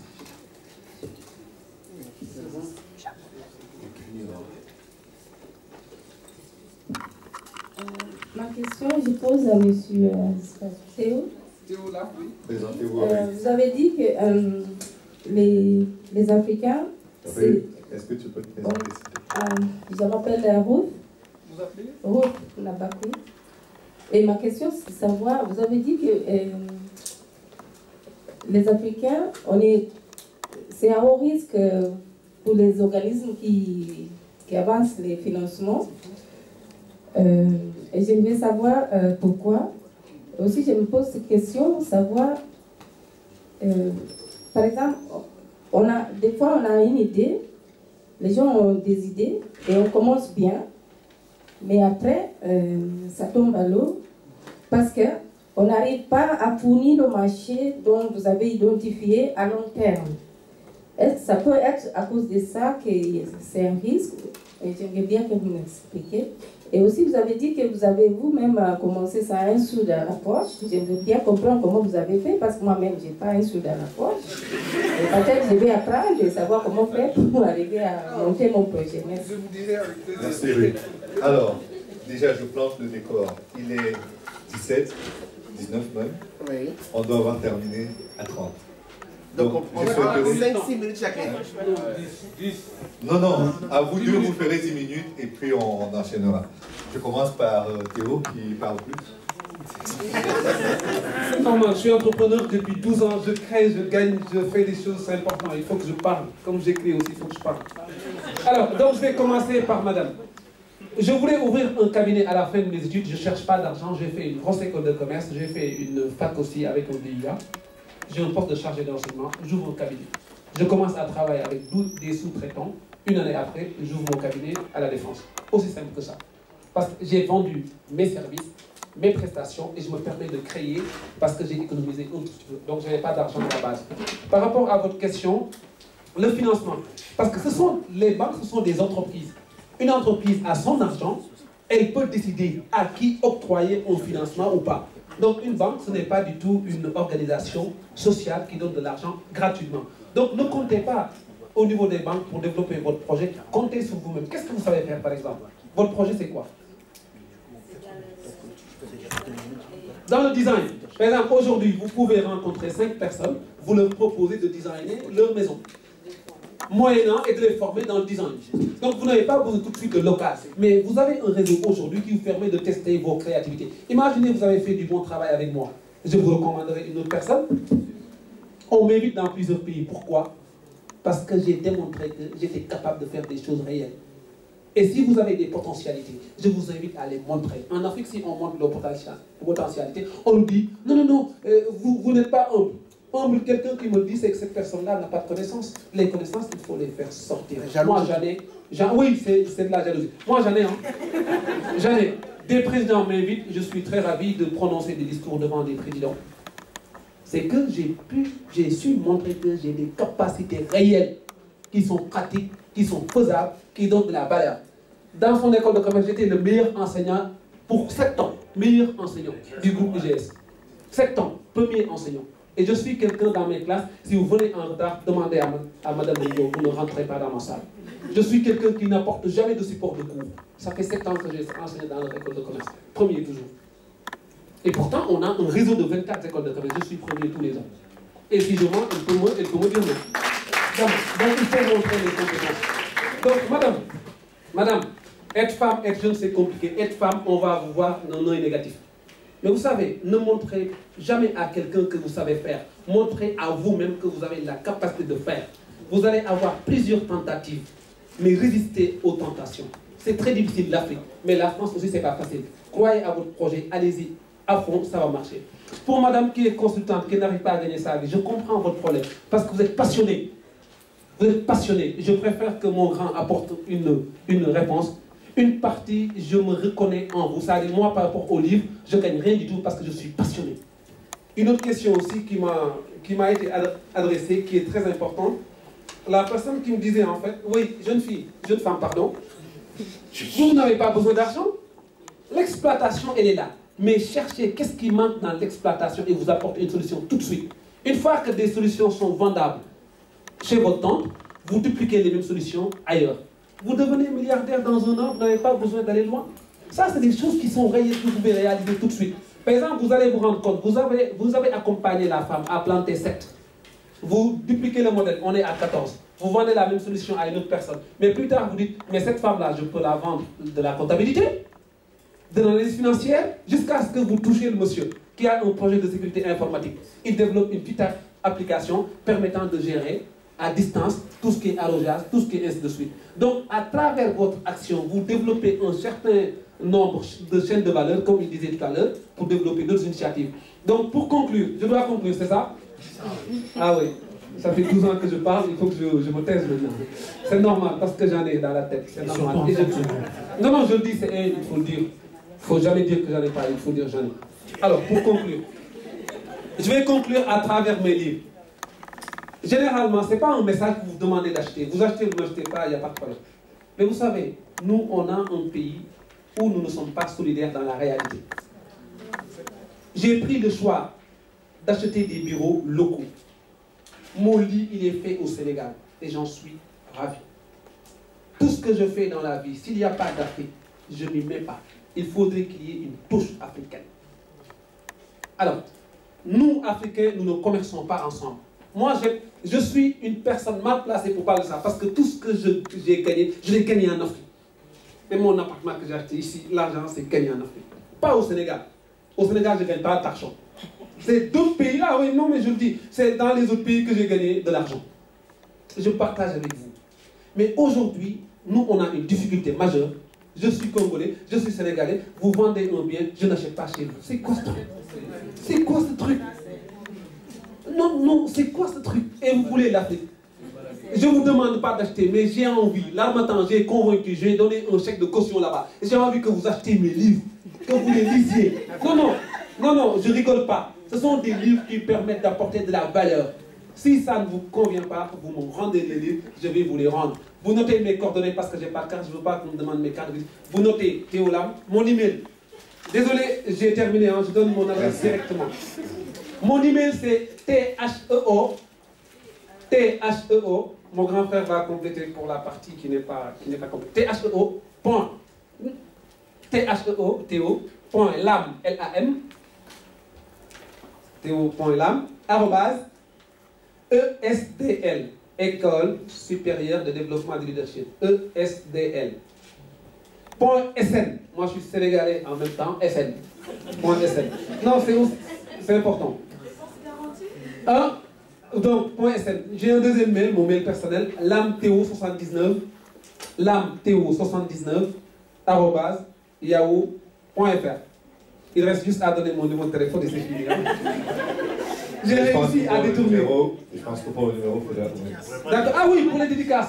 Non, il m'a dit, oui, mais allez-y, prenez la parole si vous voulez pour ça. Bah, j'ai envie que vous fassiez qu'on dédicace, quoi. Oui, donc on va conclure, mais à la fin, il y aura une dédicace. Donc on va passer la parole à Doga, si tu veux bien, Théo. Comme ça, pendant la dédicace, tu donneras ton numéro de téléphone. Parfait, pas de problème. C'est gentil, merci. Merci beaucoup, en tout cas.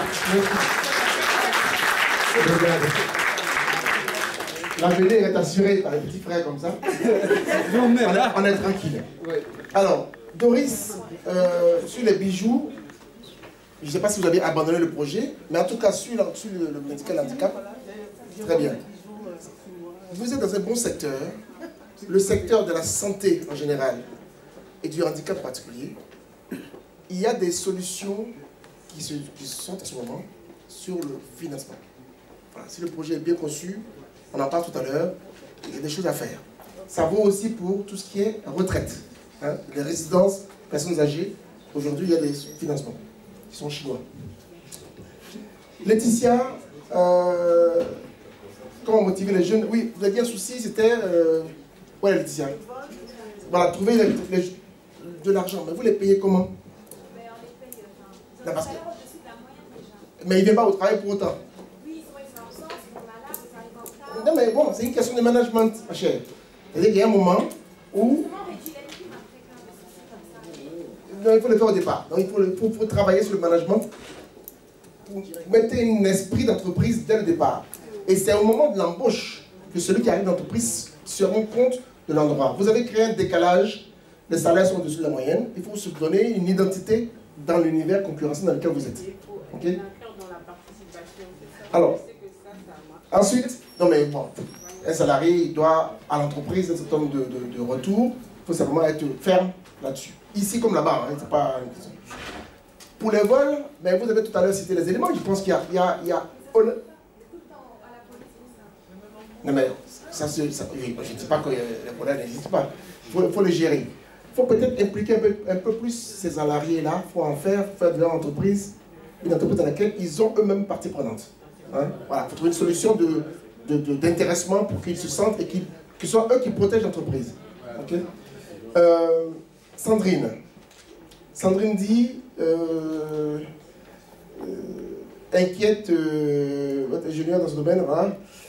Comment mener les gens à la décision, c'est ça? Alors oui, vous avez déjà fait l'immersion avec le DSP, c'est ça, hein, déjà, hein? Ah oui, c'est ça, c'est le côté technique, c'est ça? Ouais. Moi, je vais vous dire, tout à l'heure quand vous parliez, je me disais, elle n'a pas compris qu'elle avait le trésor en main.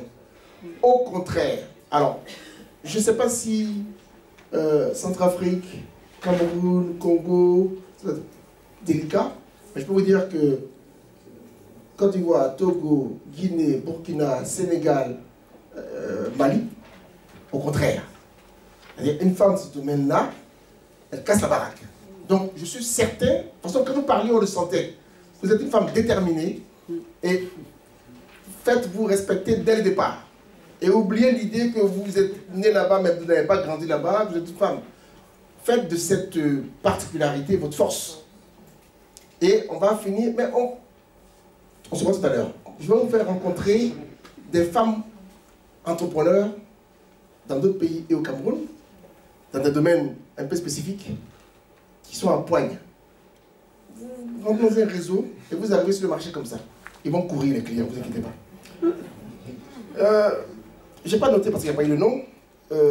Donc l'auto-entrepreneuse du Congo, qui a dit Madagascar. Pourquoi vous avez parlé du Congo alors? Parce que c'était ça le projet. D'accord, ok. Donc de Madagascar, mais pour le Congo, ok. Tout travail mérite salaire. Soit vous faites un choix de faire des interventions bénévoles, c'est logique. Mais si votre problème, c'est que vous n'arrivez pas à faire payer, ou en tout cas à facturer parce que vous êtes mal à l'aise avec ça, refaites votre programme, le business plan, intégrez-le, affichez-le à la rigueur. Ceux qui viennent, même pour un coup de main, ils savent que vous avez besoin de faire tourner les choses. Donc une participation modique est utile. Et l'entrepreneuriat social solidaire, c'est aussi une manière de dédouaner. Parce qu'on a besoin de rendre solvable ce secteur-là. Et c'est un secteur qui embauche, en tout cas en France, c'est une progression fulgurante. Donc ça existe. Vous pouvez vous mettre dans ce cadre-là. Et une ONG, elle peut être à but lucratif individuel, mais elle reste à but lucratif collectif. Voilà, donc il y a des méthodes, des solutions existent juridiquement, et je crois que c'est juste une question de vous-même avec vous-même, la façon dont vous percevez les choses. Il n'y a pas de raison. C'est un secteur aussi concurrentiel. Positionnez-vous là-dessus et faites payer vos services. Il n'y a pas de raison. Vous apportez une valeur ajoutée. Voilà, ce secteur-là existe, hein, comme espace. Quelqu'un qui n'a pas donné son nom d'ailleurs, qui disait idée de création. Ah oui, c'est le champ de bananes et de plantains, là, c'est ça, en Côte d'Ivoire. Il fait quelle surface? Quelle est la surface? Bon. De toute façon, l'agriculture, partout en Afrique, ce que je sais comme souci, c'est même pas de produire ou de bien produire, c'est de livrer, c'est de désenclaver. Donc la valeur ajoutée peut être apportée en cherchant, pour donner un coup de main à la tente c'est ça, c'est de trouver les acheteurs, l'approvisionnement, c'est de lui apporter les intrants, c'est de l'aider dans sa gestion. Donc si c'est préparer le retour, la meilleure façon de faire c'est ça. Et moi je dis, la transformation industrielle, micro-entreprise, micro-industrie, et l'agriculture, voilà deux secteurs dans lesquels il y a vraiment énormément de choses à faire et sur lesquels on va se lancer. Dans la partie projet de formation technique, il y aura une partie mécanique auto et une partie bâtiment. Mais on sait qu'on va continuer sur d'autres aspects après.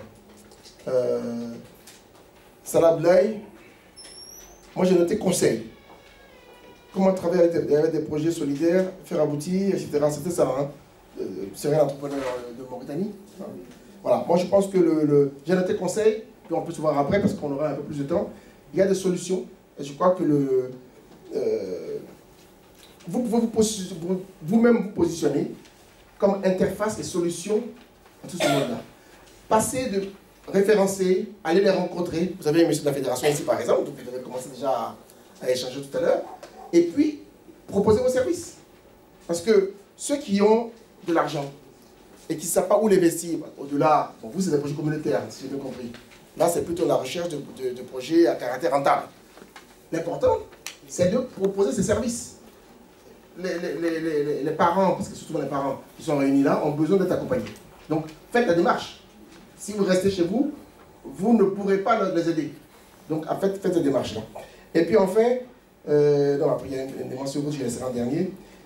Sur la cybersécurité, je viens d'accompagner une entreprise là qui a arrivé sur un marché de services informatiques, c'est un marché saturé. La solution, c'est de trouver sa niche. C'est le cas de vous d'ailleurs, qui a posé la question. C'est de trouver la niche. Et donc, même si vous voyez des structures implantées, grandes, grosses, etc., il y a une place. Donc, là, tout dépendra de la manière dont vous avez vu. Vous allez voir dans votre mapping, peut-être, des structures, des clients plus petits, avec un coût d'entrée moindre, et vous jouez la masse. Et puis, il y a aussi le positionnement d'un pays. Bon, c'est un pays que je connais bien aussi. Tout dépend si ces gros-là, qui sont là depuis longtemps, ils ne bougent pas. C'est peut-être verrouillé quelque part. Hein. Bon. Mais on peut, partout, dans tous les pays du monde, en Chine, aux États-Unis, en France, au Japon, et dans les pays d'Afrique, on dit les marchés sont verrouillés, mais les marchés sont verrouillés partout. Ça dépend à quel niveau on se situe. Il y a des clés pour les déverrouiller. Hein. Mais voilà, j'ai une solution pour vous, on se parle tout à l'heure. Ruth, ravi de te revoir. Ta question c'était, et c'était pour là, mais je sais pas. Je pense que la solution pour le financement de l'Afrique est déjà en Afrique. Et toi qui es sur la partie australe de l'Afrique, et tes origines, tu sais bien que dans la façon de fonctionner, de lever des fonds les uns pour les autres, ce qu'on fait dans les tontines au Cameroun, au Bénin, au Togo, on le fait de plus en plus dans la structure formelle et dans l'industrie. Donc si les bailleurs font des choix, et c'est aussi mes donneurs, mes clients, hein, donc je ne les insulte pas, c'est que souvent la vision elle est faussée, mais il faut que l'Afrique, vous savez, la main qui reçoit est toujours en dessous de la main qui donne. Voilà, donc il faut arrêter de demander. Il y a une économie zambienne qui dit qu'il faut même couper l'aide publique au développement. Je pense qu'il y a un moment où les solutions sont déjà en nous et sur le continent. Il appartient aussi à la société civile de ne pas attendre que tout vienne d'en haut. Voilà, il faut donc bousculer les choses. Ce n'est pas forcément en prenant la rue, bon, de temps en temps ça peut être utile, mais c'est surtout en étant acteur. Et je pense que les solutions, elles sont parfois chez le voisin d'à côté ou chez le voisin d'en face. Il faut accepter qu'on se mette ensemble. Et pour le moment de la fin, je vous laisse passer, parce que j'ai parlé d'Africa Agora, qui est l'histoire qui me lie à tout ça, et puis qui est la suite avec le DSP. Aujourd'hui, j'anime un réseau de PME africaines dans 18 pays aujourd'hui, on va couvrir tout le continent. Alors ce sont des PME qui ne sont pas en création, c'est des entreprises qui existent depuis longtemps, pour qu'elles puissent trouver dans les frontières à côté ou très loin les donneurs d'ordre, les clients, les partenaires, les fournisseurs. Et ça a commencé donc par un club qui s'appelle Africa SMB, qui est devenu, à partir du forum de Casablanca, que vous allez voir, il y en a pour 3 minutes, 20 secondes, un forum, 300 entrepreneurs de 16 pays. Et on a passé l'année dernière l'étape d'après, c'est-à-dire trouver en ligne comment je référence mon projet et comment je trouve en ligne le fournisseur, le client, le donneur d'ordre, le financier. Donc c'est une place de marché. On est en train de négocier avec une institution pour l'étape d'après. Et j'ai été vraiment ravi de partager ce temps avec vous. Je serai encore là pour des questions. À bientôt.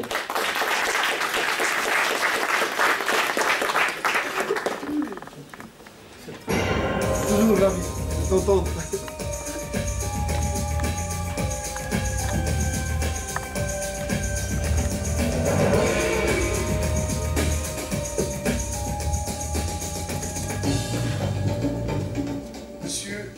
Mesdames, les présidents, les directeurs généraux, chers entrepreneurs, monsieur le représentant du corps diplomatique, nous avons choisi Casablanca pour lancer la première édition du Africa SMB Forum pour ensemble voir comment des entrepreneurs tournés vers l'export peuvent trouver sur le continent les solutions à leur développement, à leur financement, et avec des partenaires venus hors du continent, nouer des relations stables et durables. Et qu'on ne veuille pas, nous avons l'occasion d'accélérer un beau rêve, comment ce continent peut réussir son intégration, et cette intégration se fera nécessairement et sûrement par le monde des entreprises et par les PME en particulier. Je vous remercie.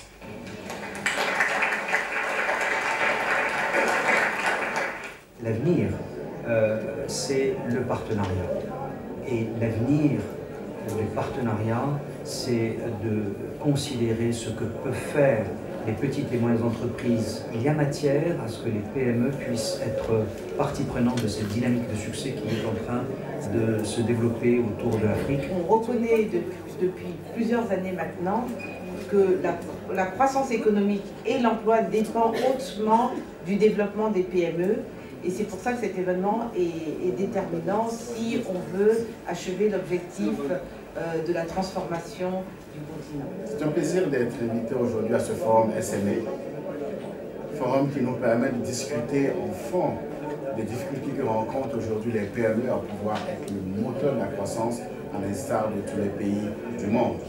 Et nous espérons qu'à ce forum, nous allons pouvoir toucher au plein pied à ces difficultés-là et pouvoir poser des solutions pour des solutions durables. L'économie africaine est essentiellement constituée de petites et moyennes entreprises. Ces petites et moyennes entreprises sont familiales pour la plupart, mais elles ne se développent pas la plus pour devenir des grands groupes. Et pour cela, elles ont besoin de l'accompagnement tant dans la création que dans le développement.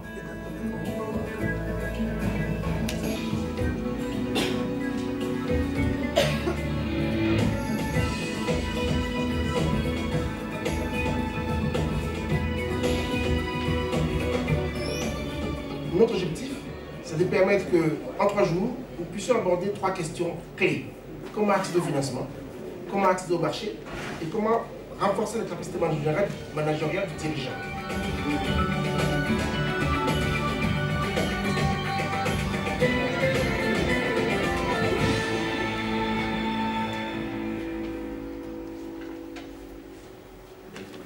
Merci à vous. Bien, c'est le moment de remercier les uns et les autres de leur contribution. On sait tous maintenant que après la période des éléphants blancs et des programmes d'ajustement structurel, puis maintenant de ce nouveau fameux partenariat pour le développement du continent africain, il y a aussi la diaspora qui a son mot à dire en matière d'entreprise et d'investissement. Et je voudrais dans ce cadre donner la parole à celui qui nous a tous réunis cet après-midi pour le mot de la fin. Tu as la parole. Alors merci Louis.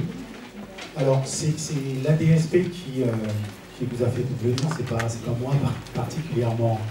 Donc je voulais profiter déjà pour remercier toute l'équipe d'ADSP qui a effectivement pendant plusieurs semaines travailler pour que justement cette rencontre soit une réussite. En espérant...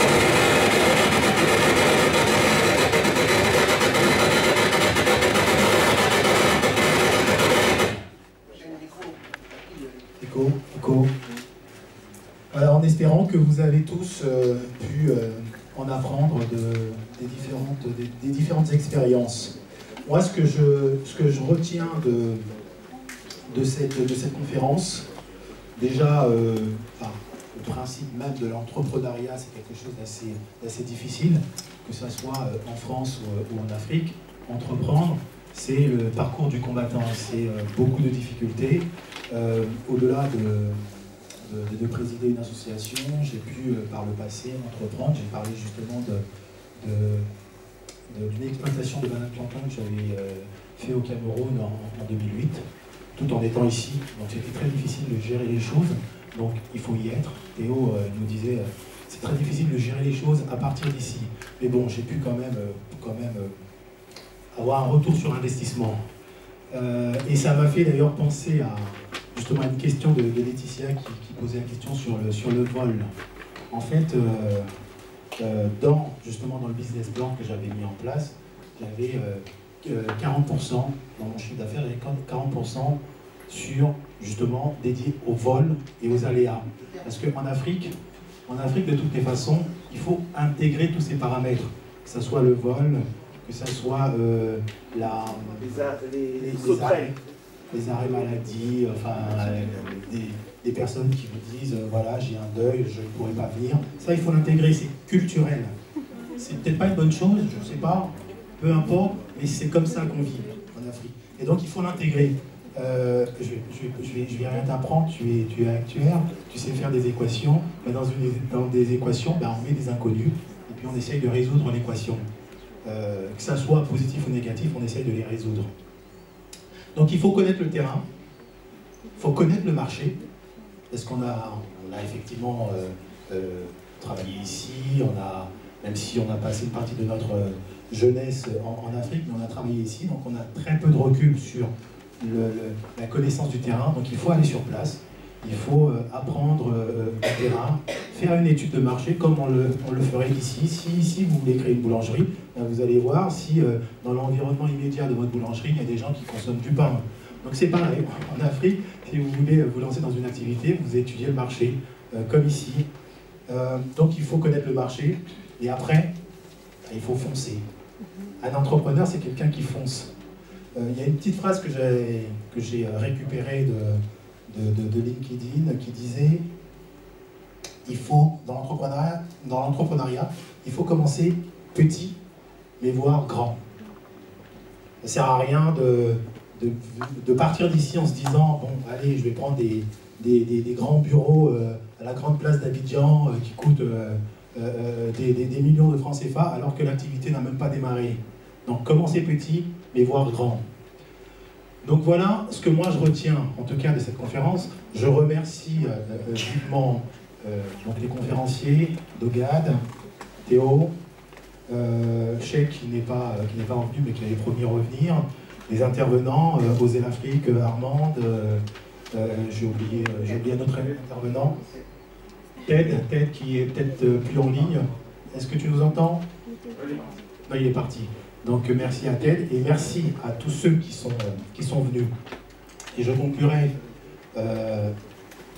évidemment, puisque je suis là en tant que président de la DSP, donc je conclurai en disant, voilà, vous avez l'objet de la DSP, vous savez qu'individuellement, vous pouvez y participer, que ça soit de façon active, en intégrant des commissions. Aujourd'hui, on est une vingtaine de membres actifs.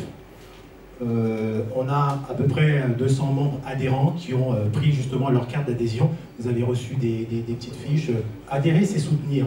C'est pas forcément être à toutes les réunions, à travailler sur des projets, mais c'est aussi contribuer en donnant 10 € son adhésion et recevoir chez soi sa petite carte en disant voilà, moi je contribue, je participe.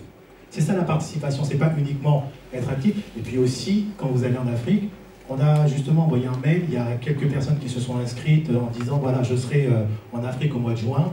Et bien cela, on va travailler pour que chacun mène une action DSP dans le pays où il se rendra. Donc c'est un travail qui est fait en amont, il y a des contacts, il y a des appels téléphoniques, donc ça a un coût. Ça a un coût, et les 10 €, non pas que ça viendra régler tous les coûts, mais au moins ce sera une manière de soutenir la DSP Afrique. Et par ailleurs, au-delà des projets qu'on mène de front, je parlais du comité associatif, je parlais de la maison de la diaspora, qui est un projet important dont on tient vraiment à cœur, parce que on est de la diaspora, et il faut vraiment qu'on ait une représentativité dans nos capitales. Il faut vraiment qu'il y ait un endroit qui symbolise ce qu'on représente. Ce qu'on représente, c'est la diaspora, que ce soit de la première génération, la deuxième génération, la troisième génération. Il faut que le noir américain, l'afro-américain, l'afro-français, l'afro-suisse, quand il va dans une capitale africaine, qu'il ait un endroit où ils se disent « Ah tiens, il y a une maison de la diaspora ». Donc on a pensé quand même à tous ceux-là qui sont partis de manière forcée, voulue, ou même cette diaspora récente qui malheureusement meurt dans les océans, et à leur âme ceux qui ont malheureusement ont péri pour essayer de traverser les océans. Mais en tout cas, il faut parler de cela. Donc la DSP, c'est une goutte d'eau pour l'Afrique et c'est une belle façon d'aimer l'Afrique. Encore merci aux membres DSP que voilà qui sont là. Merci bien. J'espère vivement vous voir nombreux aux prochaines conférences qu'on a déjà plus ou moins planifiées. Je crois qu'il y avait une fiche qui vous proposait de choisir les thèmes. L'employabilité, par exemple, en Afrique, est-ce que c'est un thème qui pourrait intéresser la diaspora? En tout cas, on essaie d'en parler. Et maintenant, je vous invite à l'extérieur, on a un cocktail, donc un cocktail dînatoire. Mais malheureusement, il y a eu un contretemps, donc ce cocktail ne va pas excéder 1 heure. Donc ce sera l'occasion d'échanger des cartes de visite, de discuter. Ceux qui ont 400 000 euros, je suis preneur. Merci.